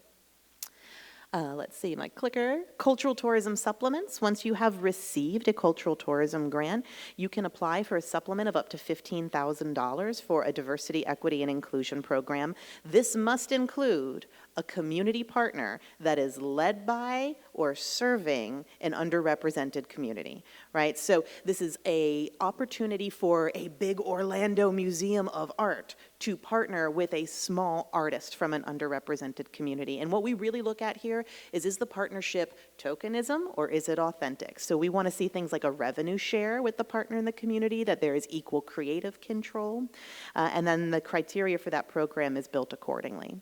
There's also a sustainability supplement up to $100,000 for a project focused on environmental sustainability. So that could be an art installation or a concert focused around that effort as well. Here's a picture from the Cultural Tourism Supplement last year. We had a partnership between Opera Orlando and the Casa de Mexico and the Hispanic Chamber of Metro Orlando to do a performance of Frida. Our Cultural Facilities Program, eligibility here is for a nonprofit museum, which can be privately or publicly owned, or a municipally owned auditorium venue. This is a state statute thing. This isn't my choice, right? So this can be the auditorium sits on land that is owned by the city of Orlando and leased back to you for $1 a year lease. We run all of these lease arrangements through legal to make sure that they are appropriate. This is like in the weediest that this particular grant program gets. But what we're looking here is for concept, whether you have a need and a vision, what the quality and the process and design and planning looks like, and then management and budget. This is a really exciting grant program because you can request up to $2 million for this project, and it is only a 50-cent to the dollar match. So if you bring $1 million to the table to build yourself a new center, $2 million could be available in funding for you. This is a early winter, January, February application period. This typically goes before our Board of County Commissioners in the summer for an 18-month project period that runs summer through the close of the next calendar year. Our Blockbuster and Special Events Fund is often referred to as our Shark Tank program. There is a rolling application deadline. So this is when the Orlando Science Center has the opportunity to bring in Pompeii, or the Tombs of China exhibit, or the King Tut exhibit is touring, or our own Creative City project wants to do the Immerse Festival. We're talking about one-time big 50,000 people or more attendees coming to Orange County to experience an arts and culture program. Because we recognize what it takes to bid on the Pompeii exhibit that's already touring the world is very different than what it takes to create a homegrown event, which is very different than this impressionist exhibit that's touring from Italy, but you have to jump on it right now. This is intentionally an application form-free, presentation pitch-based grant program where we will convene our committee member to hear those pitches and recommend funding to the council and to the Board of County Commissioners. Eligibility for this one is that you must be a nonprofit arts and cultural organization in Orange County. This is not intended for EDC Orlando to get an extra $2 million in its pocket, or for Pitbull's promoter to do a concert at the Kia Center. Like, this is to make sure it is benefiting our community. We want to see engagement with the arts and cultural nonprofit landscape in town, and we want to know that you have a background of producing those events. This is a very sort of the pinnacle of our funding, in that you have to have been doing this for a number of years, and we know you can get behind an event of this scale. And then lastly, our venue subsidy program. Our venue subsidy program, eligibility is for any nonprofit arts and cultural 501c3 that must be registered in Orange County. And this is for renting a temporary venue at a space in Orange County. This is not for your house or your office that you rent 12 months out of the year. This is, I'm renting the Dr. Phillips Center for a weekend to do a show, or this particular warehouse to put up an art exhibition for a month. We have $1 million in the funding pool this year, so up to 50% of your total venue rental costs can can be returned to you. And that's for related items like security, janitorial, stagehands, lighting can be included, but it is really just that venue package in itself. That's due every year in October for a November staff review, and then an October through September period. And then lastly, I won't get into detail on each of these because Jen already did, but those general fund dollars that we invest into United Arts of Central Florida help support things like community vibrancy grants, individual artist grants, project grants for programming that you can do in the community, a 2-year operating support grant for their diversity in the arts program, as well as operating support, which we all love, that unrestricted operating support. That is our favorite kind of funding, right? So I'd like to thank you all for your time. You can see our website is ocfl.net/arts. Detail on all of our grant programs are there. My contact information is there, as it is in your folder. And I'd be happy to take questions from anybody if you have them. Oh, thank you. You don't have to do that.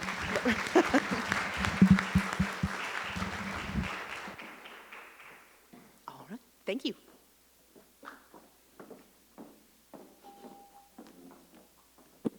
Thank you so much, Vicki.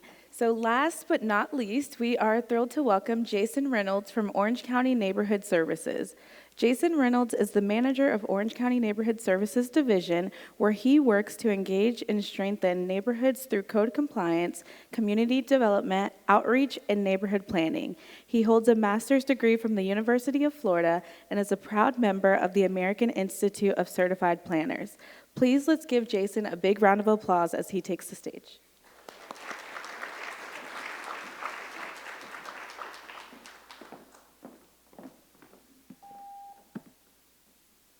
Good morning. Thank you for having me. It is a pleasure to speak to a room full of people this morning excited about our grants. I can tell you this meeting will be far more exciting and lively than the meeting I just came from. Some of you were in that last meeting. So happy to talk to you about our grants. Again, thank you for having me. This is a great event. Look, I'm thankful to be a part of it. And over here hiding is Rose Nancy Joseph. She does not want to be recognized, but she's a part of the Neighborhood Services team, our senior program coordinator. Most of these programs fall under her team. Next year, she will be doing this presentation and not me. Yes, Rose Nancy. All right, so this is our division, Neighborhood Services. We engage and strengthen neighborhoods. As in the introduction, our staff, what I would say broadly, what we're doing is working as ambassadors. We provide resources, we problem solve, and public engagement. Obviously, when you think about working with nonprofit organizations, most of you are nonprofit organizations and any civic organizations?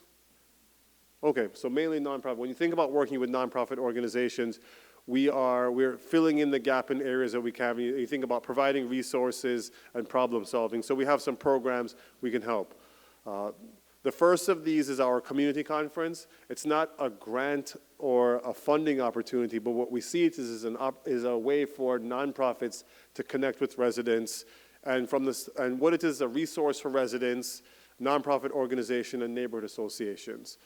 It's an immersive experience of which it's a day of workshops, speakers, networking, exhibitors, giveaways, and an awards luncheon. In short, it's a day of neighborhood leaders, civic leaders, nonprofit leaders, neighborhood association leaders in a room. We bring them together for workshops, sharing ideas, very captive audience. Of most importance to nonprofits is we have exhibitors. And the exhibitors are in the room. I don't know if anybody's here from Black Orlando Tech this morning. No? Okay, but they were at our conference. I was just looking down the pictures. And they're a nonprofit there. They were hoping to reach a different audience. And our conference attracts probably an older, which is hard for me to say because I'm in that group now, but a little bit older of an audience, probably 40s and 50s, and they were used to reaching people in their 20s and 30s. So this was a great opportunity for them to reach folks, because realizing that part of nonprofits is also you have a service to provide, and reaching people who either need that service or can help further you in advocating and conducting outreach for that service. Again, and the bottom picture shows just some of the exhibitor area. So you can see from a larger perspective, this is a large event, a couple hundred people, dozens of exhibitors, and that's an opportunity, again, for you all as nonprofits to reach an audience, reach a different audience, and reach a very captive audience. As you know, when you're dealing with neighborhood leaders and civic leaders and so on, those are folks who have dedicated part of their precious time to be involved in the community. And those are folks who will go that one step further, that when they hear about something of value, they will lean in to either make note of it for someone else who can use it, or they may be in need of that service themselves. So again, a captive audience, that's the web page. The next conference is in November of 2025, location to be determined. And I encourage you all to get involved in some capacity, either as an exhibitor or even possibly as a workshop speaker, because we are always looking for new ideas for workshop topics. Our nonprofit safety grant is a program. This will be available in 2026, but it helps to fund crime prevention and public safety projects up to $10,000. And I'll get back to a little bit more about the guidelines that we use, but in this case, organizations must be a nonprofit organization and have had that status for at least 2 years. And this is open to faith-based organizations, but we just ask there's no evangelizing as a part of that effort. It's focused on delivering the service, and it must be open to the public. The organizations are responsible for implementing the project or the use of a vendor. The projects are meant to raise awareness and educate about public safety and crime prevention. And when I say that is, the project is, again, a direct connection to public safety and crime prevention. And we get people, and they come up with ideas, and they say, well, I'm hosting a video game camp. Okay, that's great. It's keeping kids in the summer for a few hours, but what's the direct connection to public safety and crime prevention?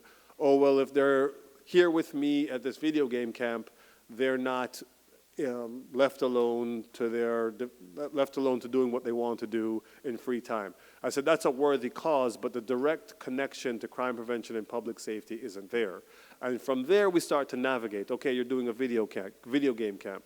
Is it possible that you can bring in a speaker or some part of a training as part of that camp that has a direct connection to crime prevention and public safety?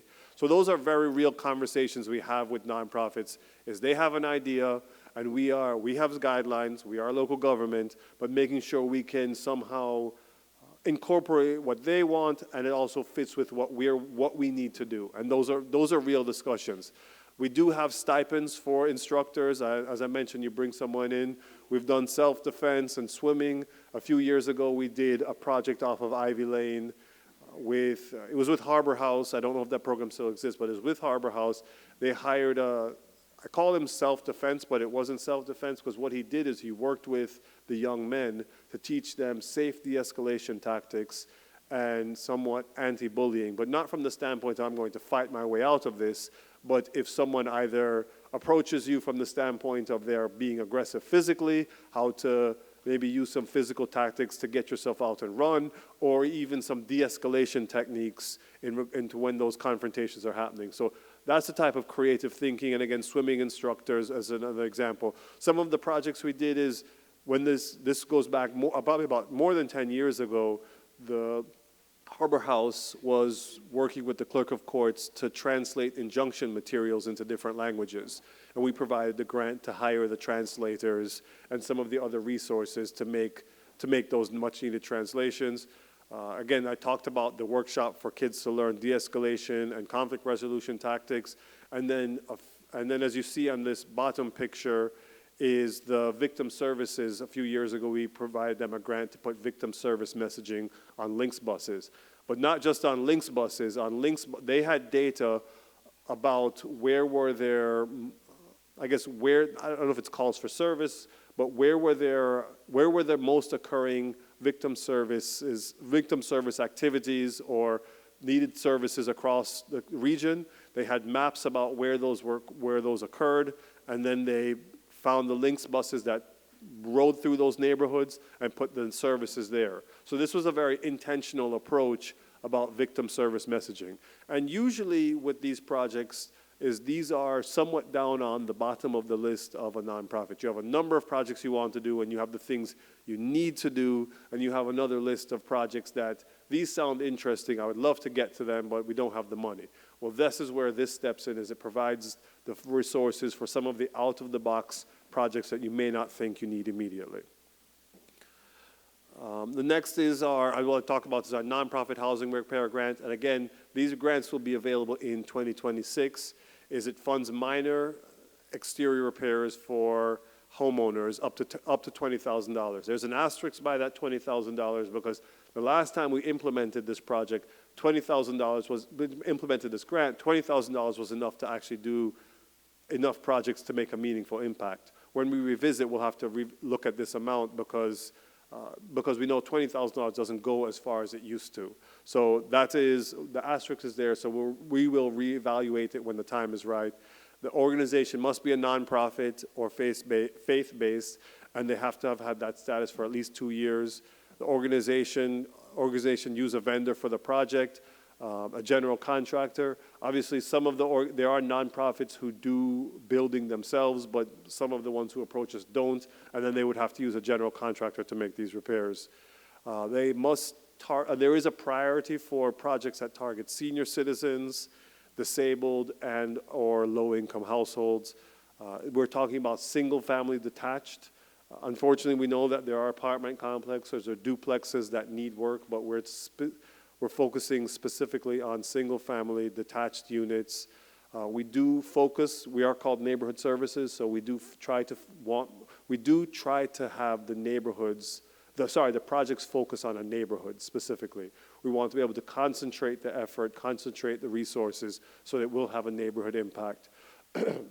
Excuse me, examples of projects are painting, soffit repair, fascia repair, landscaping. So we're not talking about significant capital improvements. We're talking about those small projects that go a long way. Again, is in the picture, you'll see a before and an after. There were other improvements associated with this project. Our grant didn't do the entire project, but you can see we did some of the painting. Oh, does that mean? Okay. At the BCC meetings, when that goes off, that means you stop talking. Yeah, someone's doing that. So, okay. But I am wrapping up. I believe this is my last slide. But you can see in the picture here that we stepped in, the other nonprofit did some other work, and you have essentially a home that has been remade for someone. Again, we're focusing on a neighborhood level impact. So you do one of these on a street, that's great. You do 3 or 4 of these on a street, even better. But if you do 5 to 10 of them on a couple streets in a neighborhood, you make a neighborhood level revitalization impact. And again, this is the concluding slide. Again, we are the neighborhood services. We engage and strengthen neighborhoods across Orange County. And I am available for any questions. Yes, Commissioner Wilson. And my apologies, I know that I am a commissioner asking all the questions, but it's because oftentimes we get a chance to talk to you all separately. But so just a quick question about the timeline. I know you said that the grants were available in 2026. When is the application due for that available funding? So all of that will be in 2026. This will open in 2026. Okay, so opening, closing, and funding fully in 2026. Well, I would say funding, being able to execute is on the nonprofit organization, how quickly they can get some. Some of them will take, when you're talking about improvements to homes, that will take months. Some of the other nonprofit safety grants, that could be, it's usually maybe some of them have been done in a day because it's an effort that they're planning and they just need the funding to do it. Perfect. I just wanted to make sure that people weren't thinking, oh, I've got plenty of time. The application itself, maybe, if it was coming up earlier to get geared up for it. Thank you so much. Thank you. Good question.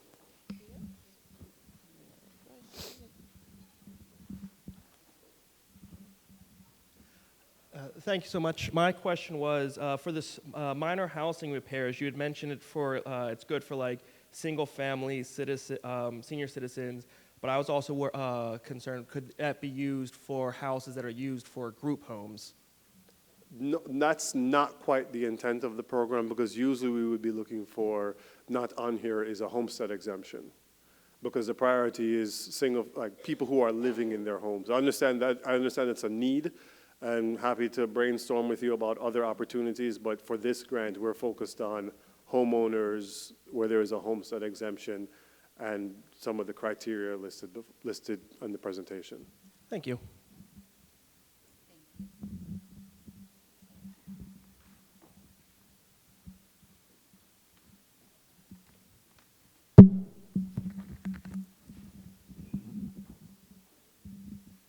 Thank you.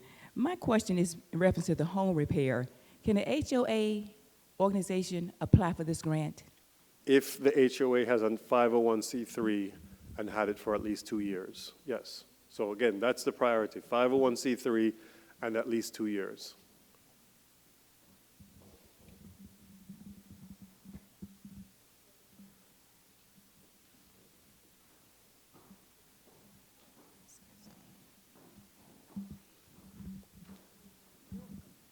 Hi, I'd like to expand on this gentleman's question. I'm with Family Promise, and if we've acquired 2 homes, we have our clients come to us because they are homeless. Would we be able to apply for that grant for the housing repairs? Although they are not homeowners, we are the owners, and we place them in that housing. Based on my understanding of group homes and those types of situations, you wouldn't receive a homestead exemption, and therefore unlikely to be eligible for the grant. Again, we're targeting mainly homeowners in neighborhoods with the homestead exemption. Thank you.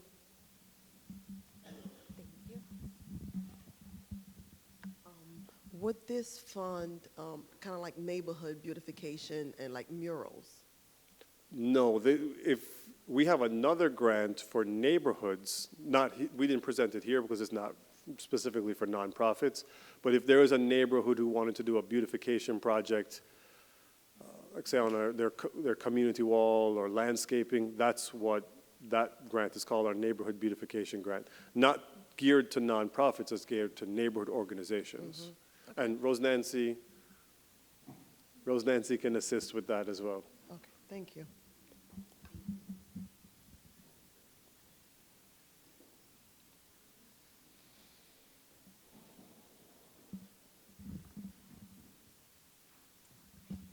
Good morning.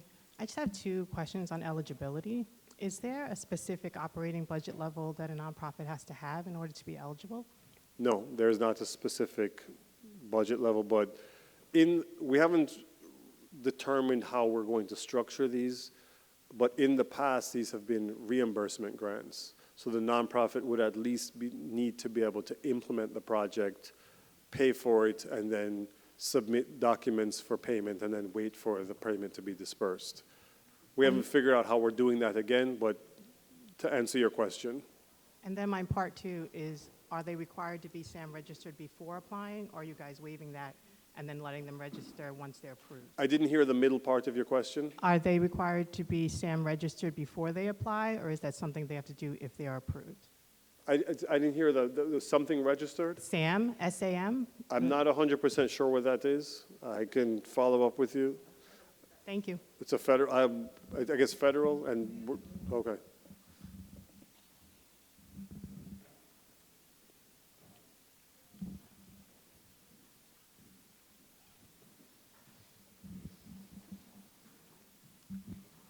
Good morning again. So not a question, but the clarification and the follow-up on the group home question. So the question was if there is a funding available to rehabilitate a group home facility. So Housing and Community Development Division uses its annual application process, that was the first presentation, to solicit applications for rehab of group homes. We have several funding sources available, and we have successfully partnered with several nonprofits in the past to do that. So Jana is the person you need to speak to if you have a group home, they have funding available.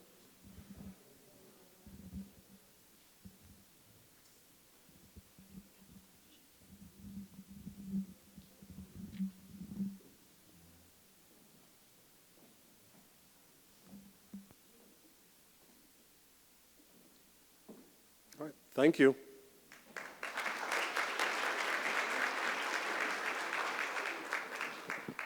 Thank you so much, Jason. So at this time, we have listened to great presentations. We've had some presenters come up here and share great information with us. We are going to have all of our presenters join us up here at the stage as we have a great little thank you for you, along with Ms. Thomas and Commissioner Wilson.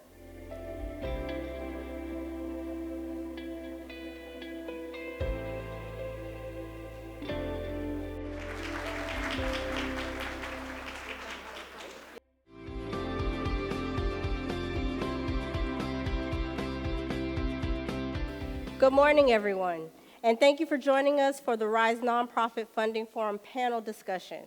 This session is a key highlight of today, offering a unique opportunity to hear directly from experts and funders who are passionate about supporting nonprofits like yours. Together, we'll explore strategies, emerging trends, and best practices for securing funding, building sustainable programs, and maximizing your impact here in Orange County. In preparation for today's discussion, we gathered questions from our registered participants. These questions reflect the challenges and opportunities that nonprofits like yours are currently navigating. They will guide today's conversation to ensure we address the topics that matter to you most. To provide an additional opportunity for engagement, index cards have been placed on the tables for you to write down any additional questions you may have. Members of our team will collect these questions during the session, and if time permits, we will address as many as possible. For any questions we are unable to answer during the session, all responses will be compiled and made available to you through a box link that will be shared at the conclusion of this event. We hope this ensures every voice is heard and every concern is addressed. We encourage you to participate actively, share your thoughts, and make this session as interactive and impactful as possible. Our panelists today represent a wealth of experience and diverse perspectives. We have Lisa Riggins from the City of Orlando, Jason Reynolds from Orange County, and Mary Davis from Orange County as well, whom you've already had the pleasure of hearing from earlier today as presenters. Their combined expertise adds tremendous value to this discussion, and we're excited to have them here.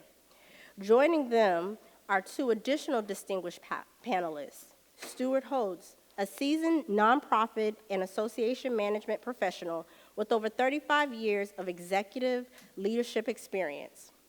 Stuart currently serves as a volunteer business counselor for the Orlando chapter of SCORE, guiding small businesses and nonprofit organizations.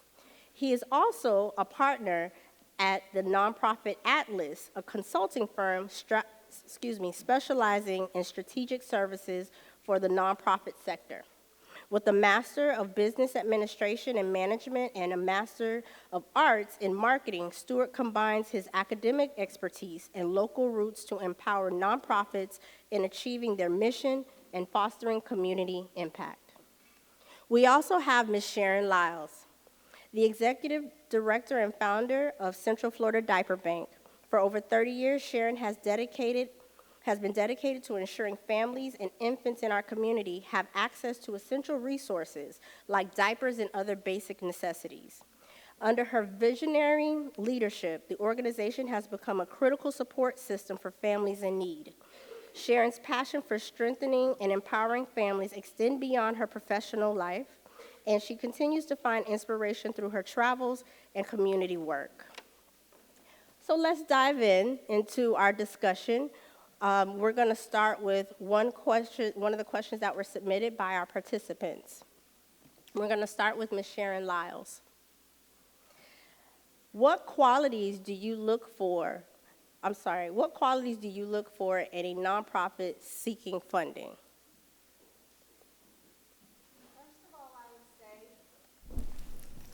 First of all, I would say that you need to, as a nonprofit, have a clear and compelling mission. And you also need to make sure that you can show your impact. Funders want to not only know that you have a mission, but they want to see that you are actively showing by your data that you're able to fulfill that mission. And another thing that's extremely important is community collaboration. You can't do anything alone. There's power in numbers. Mr. Holtz? Sorry.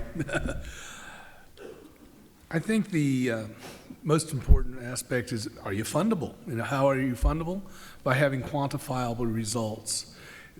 Too many organizations think that their output is the equivalent of outcomes, and it's not. If you run 500 kids through your program, who cares? If you are to do a comparative analysis of the demographics, and you can develop some quantifiable results from that, that's valuable. For example, I'm going to make this up, if your demographic has a 42% high school graduation rate, and your program can generate an 86% graduation rate, now that is something to look at. But that in and of itself is still, it's a bit of an outcome, but not really an output. Versus, what does that mean? We know that a high school diploma will generate $1 million a year in additional income. You will have a less likelihood of having a negative interaction with law enforcement or the judicial system. There's all kinds of resources outside of just what you're trying to develop that will provide you with statistical information that makes something that you do investable. Is it fundable?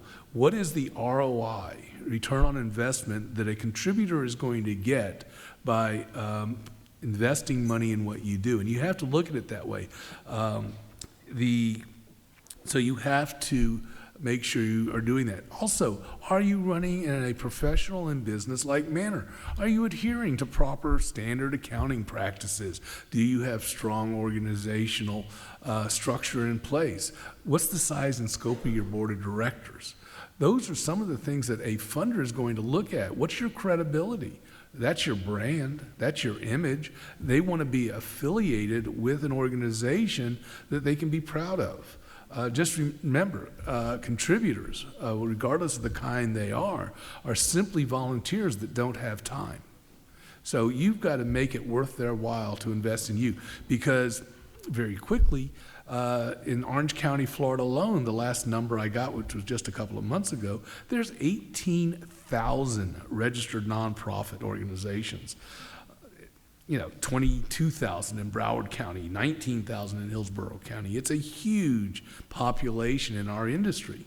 And what do they all have in common? They all want money.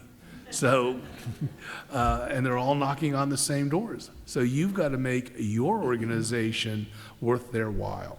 Are you investable? And that's what you have to do. Be professional. Thank you. Wow, that is a tough act to follow. Thank you, Stuart. So in addition to, I 100% echo the comments that have already been stated. Clear mission, clear vision, data-driven approach. So what I would like to add to that would be alignment with the funder's priorities. So ensuring that you understand specifically the program or services that are being advertised, what the funder is looking for, and ensuring that your organization is not only able to provide those services, but that it aligns with what it is that you do and aligns with the services and the programs that you already provide. Thank you, Mary. And to deviate a little bit, because the previous three speakers gave great examples, I would say be flexible. Is you have an idea of what you would like funded. You're applying to Orange County, and we have specific guidelines for what we can fund. Meeting in the middle, or it's usually not the middle, unfortunately, for the nonprofits, it's closer to the Orange County side. But being able to be flexible, all right, well, I want to do this, but how do I bend it into the confines and the guidelines Orange County provides? That's very important, because if you bring an idea and we say our guidelines are X, and we can spend time going back and forth about various topics, but at the end of the day, the guidelines are the guidelines. So being able to be flexible and malleable in the project idea to ultimately provide the service you need with our funding. Thank you. Just to piggyback off of that, we as a nonprofit have been incredibly blessed to be a part of the Orange County Citizens Commission for Children funding process. And one of the things that we learned early on was that we needed to get as much training as we could. It's okay that you have a great idea and a great program, but you have to make sure that you're able to meet those deliverables. And one of the things that we did early on, the county offered a lot of training. And we went through, it wasn't called Empowering for Good back then, it is now, but the Edith Bush Institute offered us a 2-year training, and it was absolutely amazing. And they taught us everything from the beginning about how you should be set up as an organization, your finances, just a whole gamut of things. What your board should look like, what your staff should look like, what your financing should be. So there's so much training out there. We've taken advantage of the training that the county offers, the finance training through UCF. So the trainings that the county offers, I would strongly encourage everyone to take them, because that's kind of like your starting point to get you from where you are now to making some greater impact. Participating in all of those classes, getting those certifications, it's allowed our agency to become extremely credible, and it's opened up the doors for a lot more opportunity. So I would say position yourself to take advantage of all of the opportunities from an education standpoint that the county offers. Thank you, Ms. Lyles. I just would like to just piggyback off what Ms. Lyles said. If you all look in your folders, some of the same information that she was discussing as far as capacity building, empowering the good, that information is in your folders so that you all have that information should you want to reach out and participate in such programs. Ms. Riggin, I'm sorry. No, I'm sorry, go ahead. So I work for the city of Orlando, and one thing that we look for is if you say you are a nonprofit, we go and research to make sure you are a registered nonprofit. So that's a big thing for us, because there's a lot of groups out here that are saying that they are a nonprofit and they're seeking money and they're not registered. So make sure the group is registered. Also, we check with the Central Florida Foundation. We look to see, you know, the information that's located on that platform as well. And then just make sure your program is visible so that if we need to reach out and find more information about it, that it's visible, we can see it, we can reach you at an email address, a contact, somewhere where we can reach out if we need to ask more questions about your program. And also the impact. We love to see a well-written application that has the impact that's outlined, that can show that the money was used towards whatever services that were provided. So please make sure your program is visible. There's a way for us to contact you. You are in good standings for at least 2 years. And yeah, that's basically it. Thank you, Ms. Riggins. Do you have something else? Okay. Yeah, I'd like to mention that in related to this whole thing, the bottom line is people give to people, not to causes. Who's doing the ask? Certainly the individual contributor may have your passion for your cause, but the cost of acquisition is pretty high. When it comes to corporate giving, by and large, they're just trying to be good corporate citizens, and most of the money you get is what's called, I call go-away money. Here's a check for $200, go away. We're going to save our big bucks for the organizations, A, that has someone we know doing the ask for us, and secondly, how much can our brand be recognized in the contributions we're making? They are definitely looking for an ROI on this.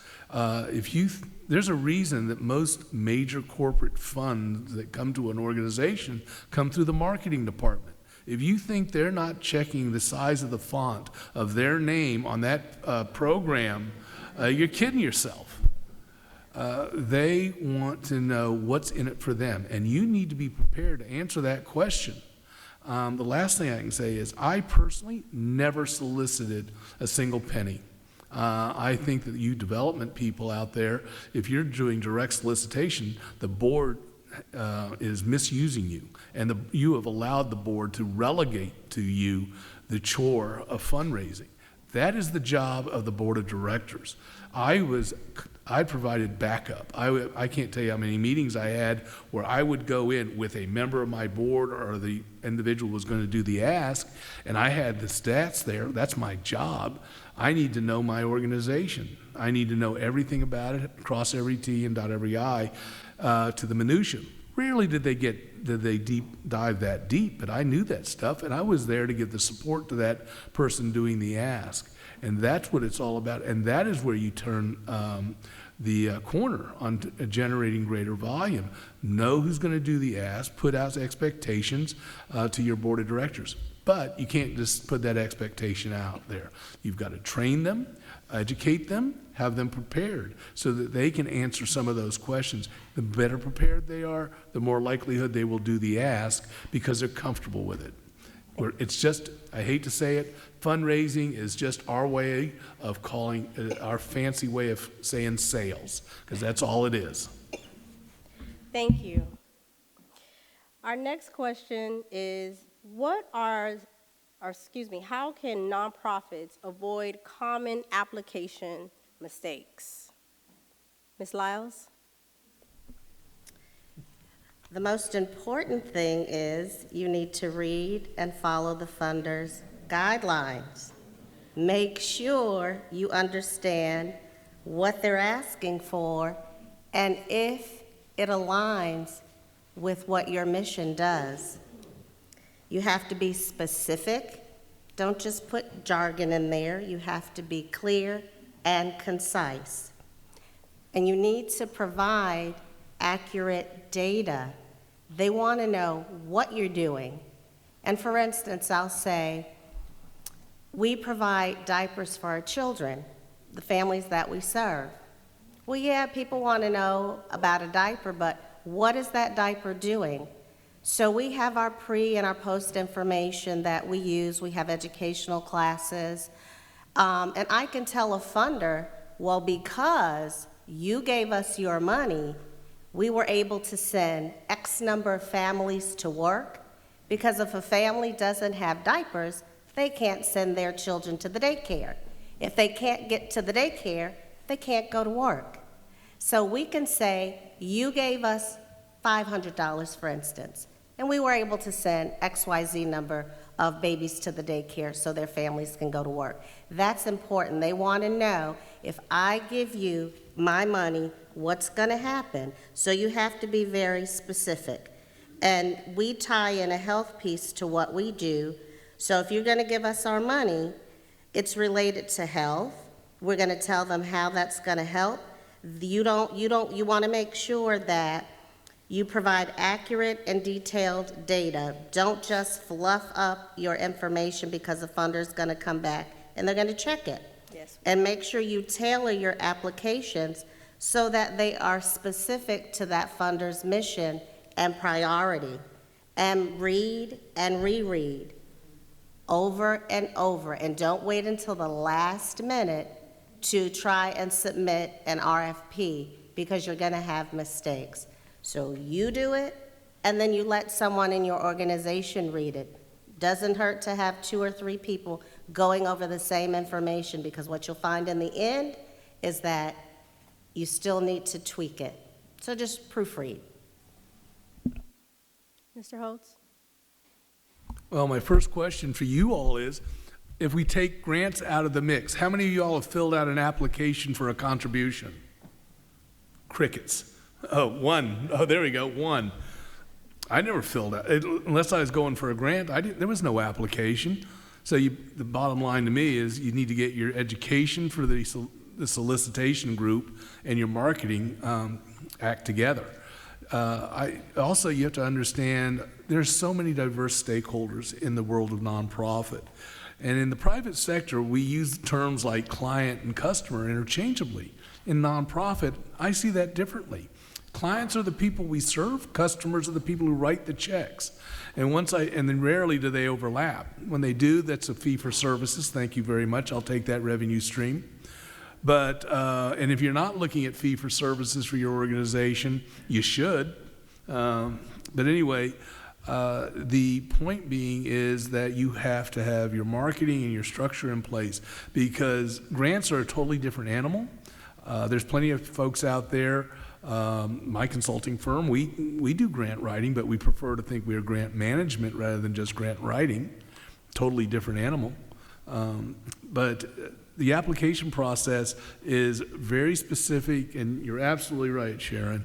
You got to cross the T's and dot the I's, because what they're looking for is a reason to say no, because they have plenty of applications. So as much objective criteria that they can use to deny you is to their benefit, because it just narrows down to the people who qualify, because there's going to be more people than they can fund. And what all funding sources want to do, particularly with larger amounts, is how impactful they can be. So I'll go back to what I said earlier. What's the ROI for them? What's in it for them to be involved with you? And you have to make that a credible story. And sometimes it's not the cause in and of itself, but how that cause somehow impacts them. Thank you. Mary Davis? I would say the first, a good start would be a complete application, making sure that you don't leave anything blank, that all of the information that has been requested is completed. If it does not apply, you can put an NA, or make sure that there is something to indicate that you did not unintentionally omit that piece of information. And I will echo what has already been said, just understanding what it is that the funder is asking for. What service are they soliciting? Have you read the solicitation in its entirety? There's a lot of information, and I can only speak to our funding process, but I think our document is on average about 200 pages. So it is very voluminous, but the first probably 20 to 25 pages really goes into the details of that solicitation, eligibility criteria, what it is that we're looking for. And then there are scopes of service, which clearly detail the service specifically that we are looking to fund. So reviewing that information, in addition to that, we provide training materials. So it's air, land, and sea in multiple formats. We have written instructions, we have PowerPoint presentations, we have videos. We walk you through the software that we use. All of that material is made available to the applicant. So it's really important to review all of that information. And finally, I would say do not wait until the last minute. Murphy's Law is real. You wait until the last minute, and of course your internet is going to go out. Of course, there's Jake Paul fighting Mike Tyson, and the whole thing goes down. Right? Of course it's going to happen that way. So be prepared, complete the application, save it, walk away from it. Have someone else review it. Take another look at it before you submit, and just make sure everything is complete. I think for the sake of brevity, all of what they said is important, and I'm just going to echo the importance of proofreading and having someone else review it. I think that's critical. We read our own work, we don't find the deficiencies and errors. Have someone else read it and proofread. The same, but I would say we get a lot of applicants that use grant writers. So if you're using an outside grant writer, make sure they know exactly what they're writing about. We have several phone calls and meetings, and they want to find out why they were disqualified. Well, the first thing, they were not in the city of Orlando. So make sure you know and understand when you get a grant writer that they understand what you're applying for and what they're applying for, so there won't be any misunderstanding. Again, do not wait till the last minute. And I would suggest, if it was me, I would reach out to the host or whoever is funding the grant just to say, you know, introduce yourself. Hi, my name is Mary Davis, and I'm applying for your grant. Just want to let you know if I have any questions so that you can get that contact information. You know, if you have any questions, never wait until the last minute and like, oh, I should have, would have, could have. Well, you could have did that in that 3-month process of the time that the grant was open. So make sure, start in the beginning. It's like a research project. It's just not cut and dry. There's a lot that goes into it. It's not cookie cutter. We know those type of applications that come in, that everything is the same. Make sure you take your time and make sure it's your grant. It's for you and your program. It's not just one of the cookie cutters that the grant writer put together to submit to us. Thank you. Our next question is, what metrics or data points make an application stand out? What do you, Ms. Sharon, based on? Well, I can just tell you from my past experience, we invested in a CRM system. Numbers are incredibly important.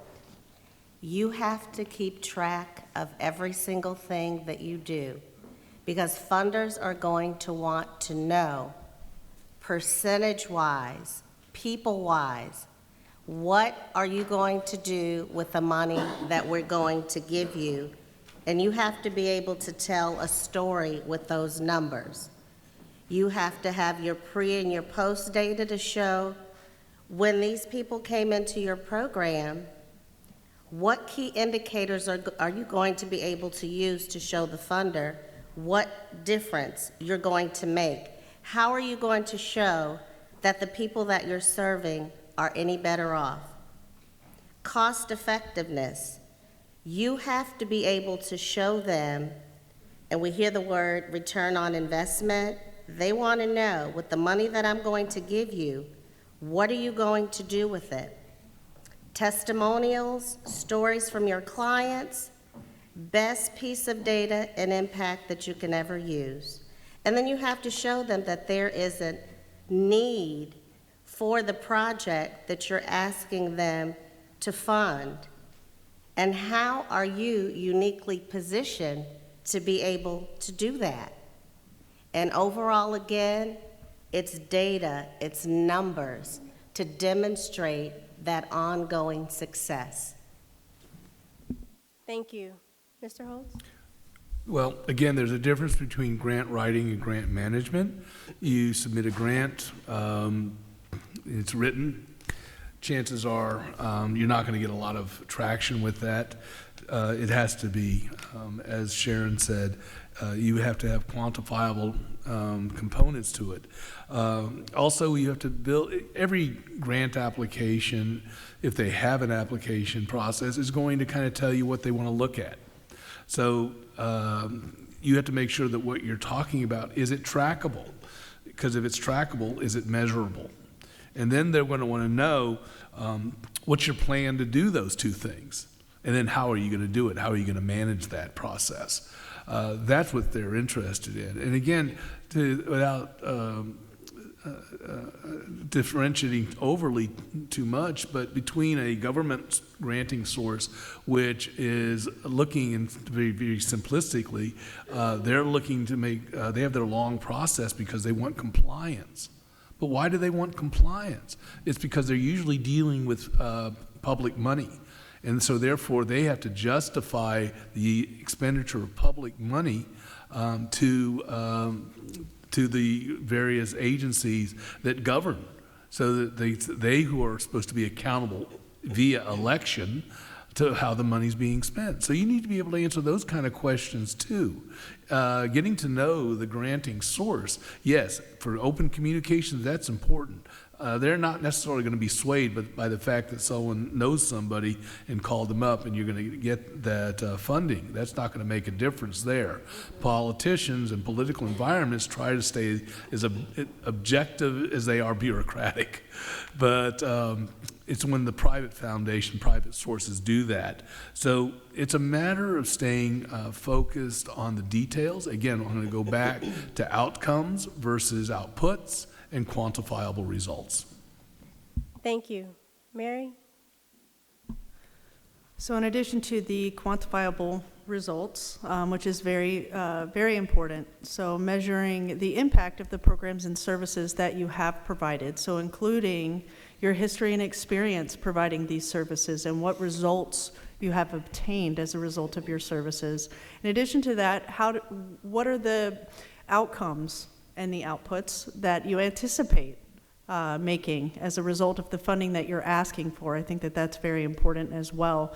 I think it was mentioned providing data that demonstrates the need exists, especially if you may be applying for more of an open category where you're pitching more so your idea or your programming, and not necessarily something very specific. And I'd finally like to add, if your organization is providing evidence-based services or industry standard related services, maybe providing data that demonstrates how your program measures up to industry standards, or where it's being provided elsewhere. What makes your program stand out in terms of the results that you're delivering? Thank you. Jason? I think it's important to clearly detail what the service you're providing is and have you done it and how many times. So if you do swimming lessons, okay, we've done 500 lessons over the last year, and so we have a track record. We've done it. They've been successful. Mary said a while ago, demonstrating the need and then finding the target population you want to reach, and some data that says that target population is deficient in this need. I think just keeping it somewhat granular will put you in a good place to demonstrate the need with the data. Thank you. Lisa? Ditto to what everyone has said previously, but I just want to point out as well, like if you include your numbers, make sure it's very detailed. If there was a time where a disaster happened and your numbers were not able to meet the benchmark that was set, explain that. Don't just leave it blank and just say, our numbers are down this month. Please explain the reason why. So make sure that you're very transparent with your numbers. Thank you. Thank you all so much. My next question is, how can nonprofits maintain long-term partnerships with funders? Ms. Lyles? Relationship is key. You cannot go to a funder and ask them for money, especially foundations. If they don't know you, you don't have a relationship, they really don't have a reason to make an investment. So I pick up the phone, call them, schedule a meeting. If you can't get them by phone, you get the email, or you send some literature with a letter, just an introduction letter to tell them who you are.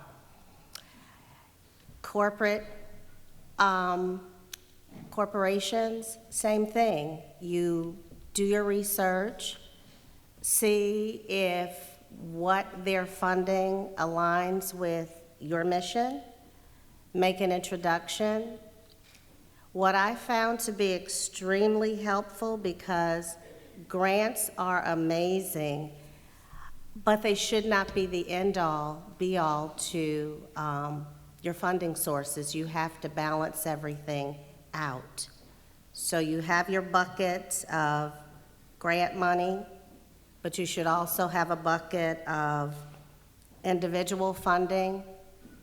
Donors do a campaign. You should have an annual campaign to make sure that you're reaching out to the community.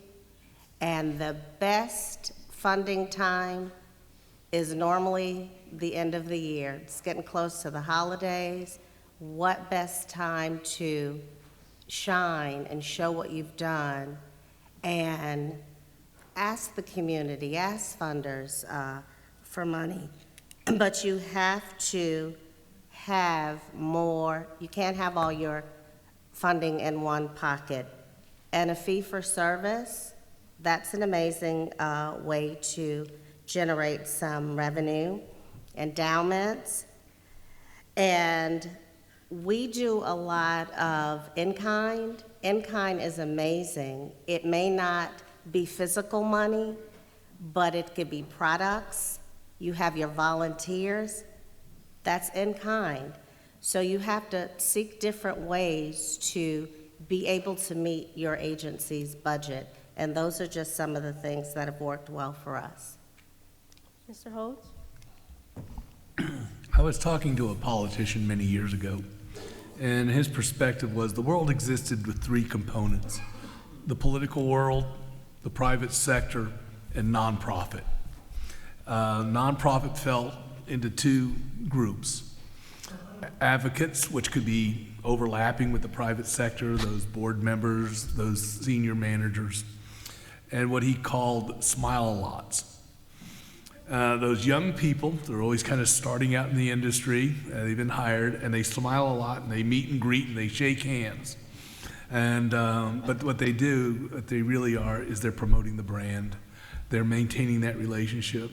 You have to realize that everybody affiliated with your organization, every one of your stakeholders, is, at the moment they speak to who you are, they are the personification of your organization. They are the ones people are going to judge what your Hungry Puppy Fund is all about.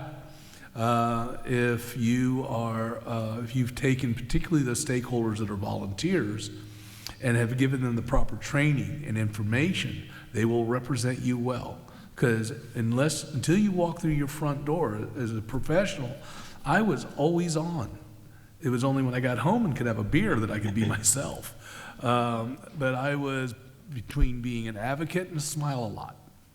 And that's part of it. You have to build in a marketing strategy, a marketing plan that's comprehensive to all components of your business operation, so that you have that identity, that awareness. The basic tenet of marketing is better first in mind than first in market. To be first in market for most of us, no matter what we do, that ship has sailed. Someone else has already done it before. So what you have to do is enhance your brand, and that is having a viable and effective marketing strategy that encompasses the whole organization. Thank you. Mary? In addition to relationship building and applying for grants, I think it's really important to see where you can leverage funding. So through fundraising and other efforts, events, social media, there's a number of ways that you can be very impactful with fundraising efforts, but leveraging that funding. And to many funders, that actually is a little bit more appetizing if you can get more bang for your buck, especially when it comes to taxpayer dollars, I believe. So that might be another strategy to explore. Our grants that we offer are a little bit different in that we are going to take in your application and then look at the strength of the application to determine if you should move forward. We score it. So the relationship we have with the nonprofit is not important in our grant processing. But I will say it's important for the nonprofit to stay engaged with the person providing the funding. So we have an email listserv. Make sure you're on that listserv so you stay aware of it. We have our community conference, which I spoke about earlier. Make sure you're attending it so you hear about the announcements that way, engage with our division. So I think that's a more relevant example is making sure you're at least aware of the grant. So that's the listserv or social media, and attend the organization's events so you can stay aware of what their activities are. Thank you. Lisa? I would say just keep in contact. Even if they haven't funded you for that year, just still keep in contact. Like send them information, like if you have a program or something going on, hey, can you attend this? Or like, I'm looking for volunteers. Do you have anyone? Just keep them abreast of what's going on within your organization, so therefore you build that relationship. I'm telling you, relationship is key in this world. You don't understand how many organizations are out here in our backyard. It's like everybody's fighting for a position and fighting for money. So keep that relationship, even if you're not funded by that organization, still reach out to them, let them know that you're still doing the work.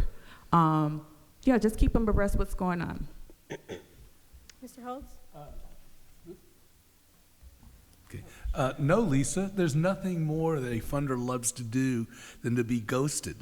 You know, solicit the money, get their check, and don't pay any attention to them until the next time you want to check a year later. They love that. So make sure you do that. Don't send any thank you letters. Don't send them any updates. Don't stay in communication. Because they just don't want that. They want you to spend their money as freely as you can without any act of responsibility whatsoever. They're very thrilled to have that happen. So take that advice to the bank. But no, seriously, it's the antithesis of what I just said. Lisa's absolutely right. If you do not stay in touch with these people, all you're going to get going down the road, if you get anything again, it's going to be go away money. And you'll never be able to build on that resource unless you stay in touch with them. And that means not just sending them letters, but try to reach out on a personal level when you can. If you have a large database of funders, that can be a challenge. But you need to try to figure out how you're going to do it. Recognition and appreciation, all those things that follow up. Thank you. Thank you. So we have another question. How can small nonprofits position themselves competitively for funding? Ms. Lyles? Well, what's your special niche? What makes you different than another organization? I think I heard one of the panelists say there's over 18,000 nonprofits in Orange County. So what makes you different? You have to have a unique program that's going to make a significant impact in the community that you're serving. So you have to be able to describe what sets you apart. And one of the biggest things that my organization has really focused on in the last 3 years is community collaboration. It's extremely important. We're not on an island by ourselves, and funders want to know that you're able to collaborate with other organizations. So what we do is we have some amazing partnerships, and we look for other organizations that serve the same demographics that we do.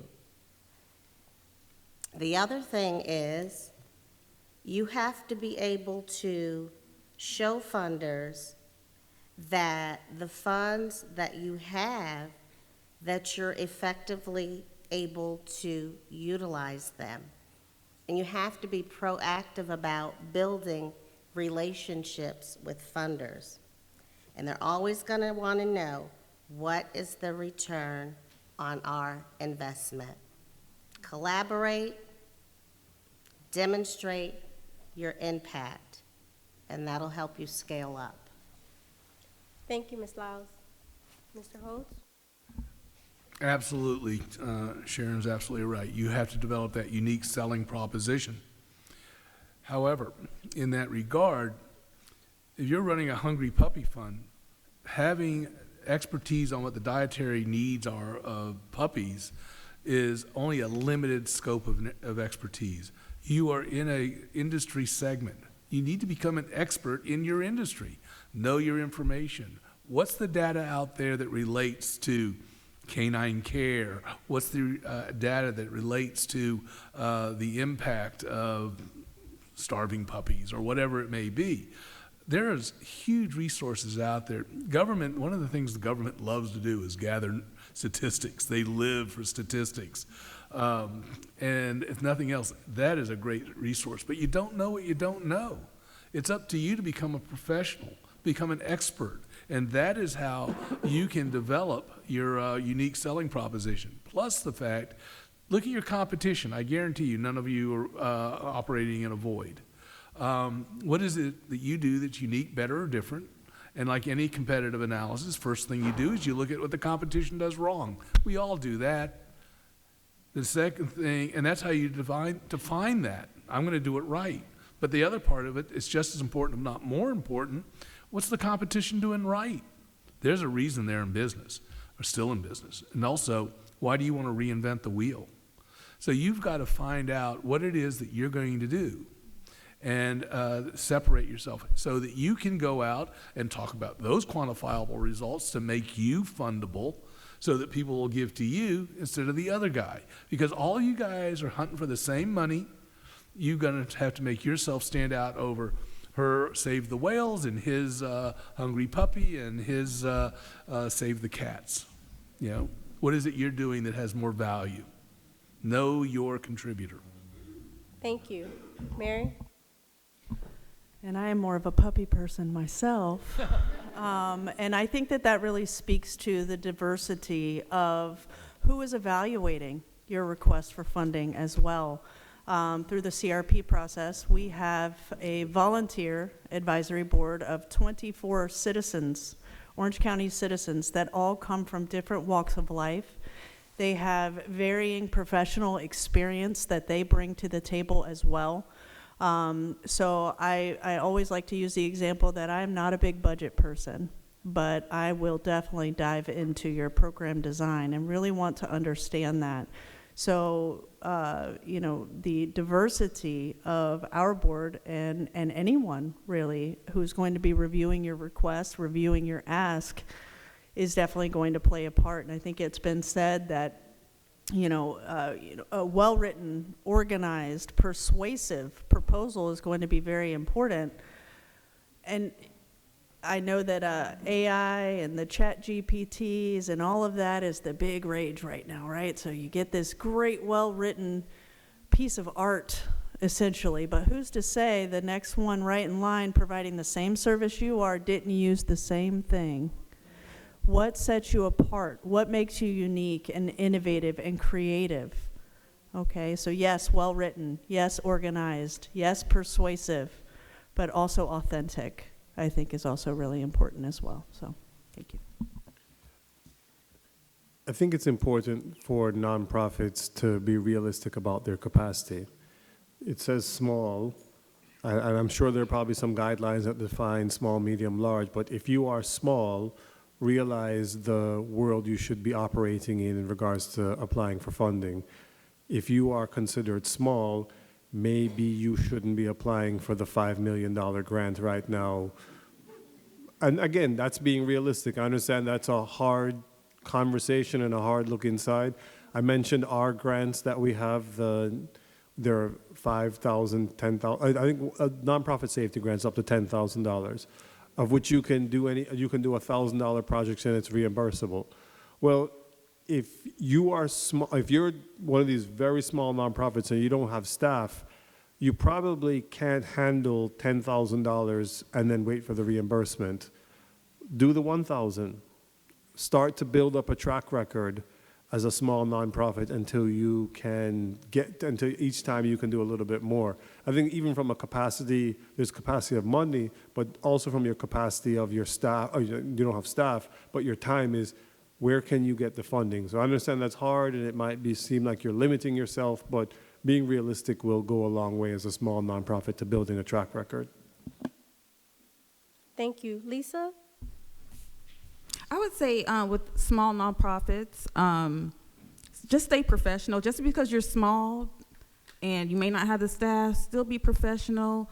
Try to go to all the free trainings you can. They're offered all the time within the city of Orlando and Orange County, as they stated earlier. So try to make yourself aware of what's going on in the community as well. Stay abreast of like your local leaders. Lean on them sometimes. They may have some of the questions or can hook you up with the right person to get you in the right place. Also, make sure you have a clear mission and statement or purpose. That's one thing we hate to go through an application. We're not sure what the purpose is. It may be this way or it may be that way, but make sure that's clear and that it's understandable and that it can, the outputs are measurable. The outcomes are measurable. And know your area, know the people that you're serving. Sometimes the demographics change. So we're still doing the same thing we were doing 4 years ago, and the demographic has changed. So make sure you know your area that you're serving. That's all. Thank you, Lisa. Mr. Holtz? I think it was Jason who mentioned the use of AI. Let me tell you something about AI. I'm not teaching as of late, but one of the things I could do is I could take the questions I asked my students in their essays or what have you, and I'd run them through AI. Guess what? When their responses on the test came back, or the essay paper they had to send in to me, was verbatim from the AI that I had already submitted. There was no creativity there. And when it comes to reading a grant application, if they're smart enough to write the application format, they're smart enough to go to AI and run it through themselves. And, they start hearing the same thing over and over again. It doesn't impress them. They're going to move on to the people who actually use some insights and use their own voice and express the personality of the organization. So remember, AI, great source for an outline, terrible source for a final product. Thank you. Very valuable information. So we have really received some really insightful information. We only unfortunately have time for one more question. If you all had the opportunity to or to write any notes on the cards, if you would just raise them so one of our staff members would be able to pick them up. Unfortunately, we won't be able to get to them, but we will, as I stated before, we will compile the responses and make sure that that information is available to you at the box link at the conclusion of this event. So our last question: how can nonprofit organizations diversify its funding streams to ensure long-term sustainability? Oh, no. I don't know where to start with that one. For what it's worth, folks, my partner and I were looking at some fundraising stuff, and we were using AI and the internet, and cumulatively, it came up with 75 different fundraising methodologies. Some of them, there's obviously somewhat replicated, but it's just a matter of finding what works for you. Is a special event appropriate for your organization? Grant writing, solicitations, whatever it may be. The only thing I can caution you about that is, I've seen it happen to too many nonprofits, is they get lazy, and that's the only word I can use, and they stick with one funding source or two funding sources. Mm-hmm. If you don't have diversification in your funding sources, and for whatever reason they pull the plug on you, it's time to go to that disillusionment clause in your bylaws, because that's going to be the end of you. So you have to approach it with a business-like attitude, and look at what is the diversification and what is appropriate for your organization. Special events can be very, very challenging, and they are a lot of work, but you want to make sure that you're not expending more money on it than you're going to get in revenue. So it's a very iffy situation, but you need to examine your methodologies, and you may have to go outside your comfort zone and do something unique, better, or different. Thank you. Ms. Lyles? I would say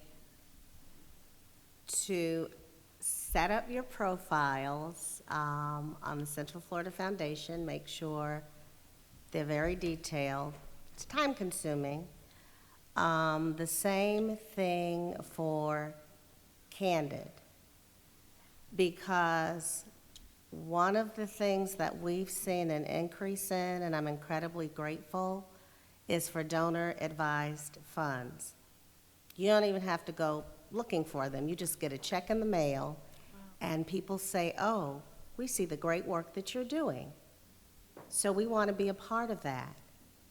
And again, just continual relationships with you know, your funders, finding new sponsors. You do events. That's a great way to get sponsorships. And you just have to make sure that the corporations that you're reaching out to, that their focus and priorities align with your mission. Because you don't ever want to ask someone for funding and it doesn't align with what they're focused on. If you would name the platforms, you said Candid, and you also Candid, said... which is GuideStar, and the other and one. then the Central Florida Foundation. You're welcome. Mary? I would say a balanced and strategic approach would really be beneficial. But I think I might have a couple of things to caution against. There are a lot of scammers out there, so ensuring that the funders and the funding that you're seeking is from a reputable source is really important. You know, there are folks out there that are just, they don't care who you are and what you represent, or that you're small or you're grassroots and that stealing your money or your any opportunity. So just making sure that it's reputable. Another source that we've seen a little bit of is investment income, and I would advise to be very strategic with that as well. You know, if you have a funding reserve, which is very important, you know, and it's 100,000, 300,000 or larger than that, probably not a good idea to put all of your eggs in one basket, just when seeking funding, and also making sure that you have that reserve and your ability to access that funding as well. So knowing what the contingencies to the funding are, again, balanced and strategic. I think I'm it's, sorry. I think also you could, as a nonprofit, find some of the smaller niche funding opportunities that are not well publicized. They come with fewer strings attached and not as many hurdles to jump over. I'll give an example. There's an organization in Orlando called the R.I.S.E Foundation. I don't know if anyone has heard of it. They give away $1,000. It's usually in cash. I think maybe now they send it through Venmo or something electronic. And you just need to write why what you're asking for is awesome. That's the extent of it. Now, I used to be involved with that foundation, and people would write, I'm a small business owner, I want to expand my business. That's not what they're looking for. Or I'm struggling right now, I need to buy a new washing machine. That's not what they're looking for. They're looking for demonstrations of awesome, unique, out the box. People have received the funding with 4 sentences, and they've received it with 3 paragraphs. So, and granted, that's probably about as, I don't know, that's a unique, very unique opportunity, but they're out there, and there are people who will do those things. So I think it's just finding them and utilizing that opportunity. Ms. Lisa?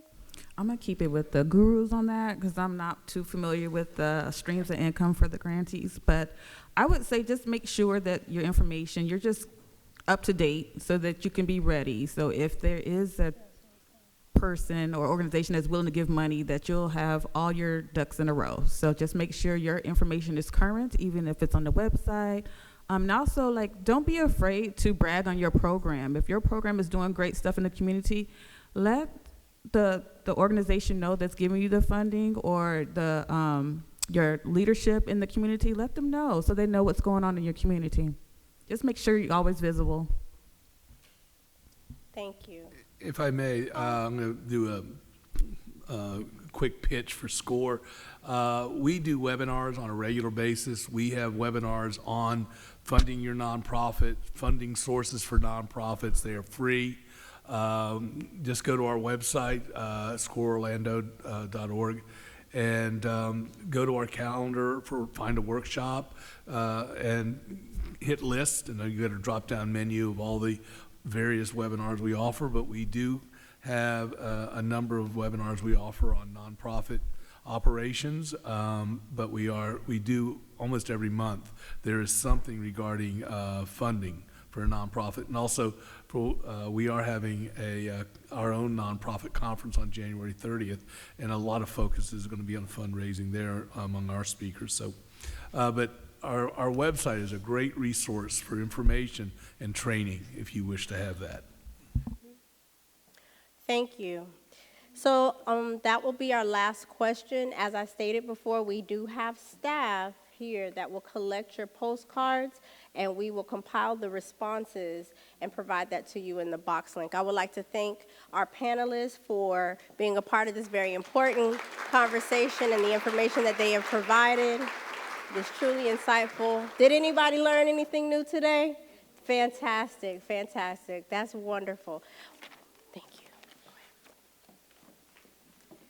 So at this time, before we break, I do want to just pause and let you guys know in your folders, we have a card that looks like this. We want to hear your feedback. We want to know what you guys are thinking about this event, how it's going. Like Tracy said, if you're taking away useful information, we would love to hear that.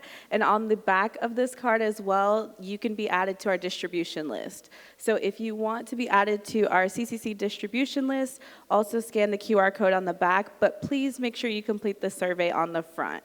So at this time, we do want to thank you all for engaging in our insightful morning and our nonprofit forum. A huge thank you to our presenters and panelists for sharing their expertise, and to each of you for being such an active and thoughtful part of today's conversation.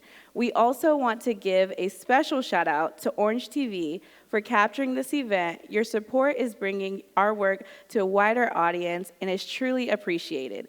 Please make sure you enjoy your break and then return back here in this room at 1:30. Thank you.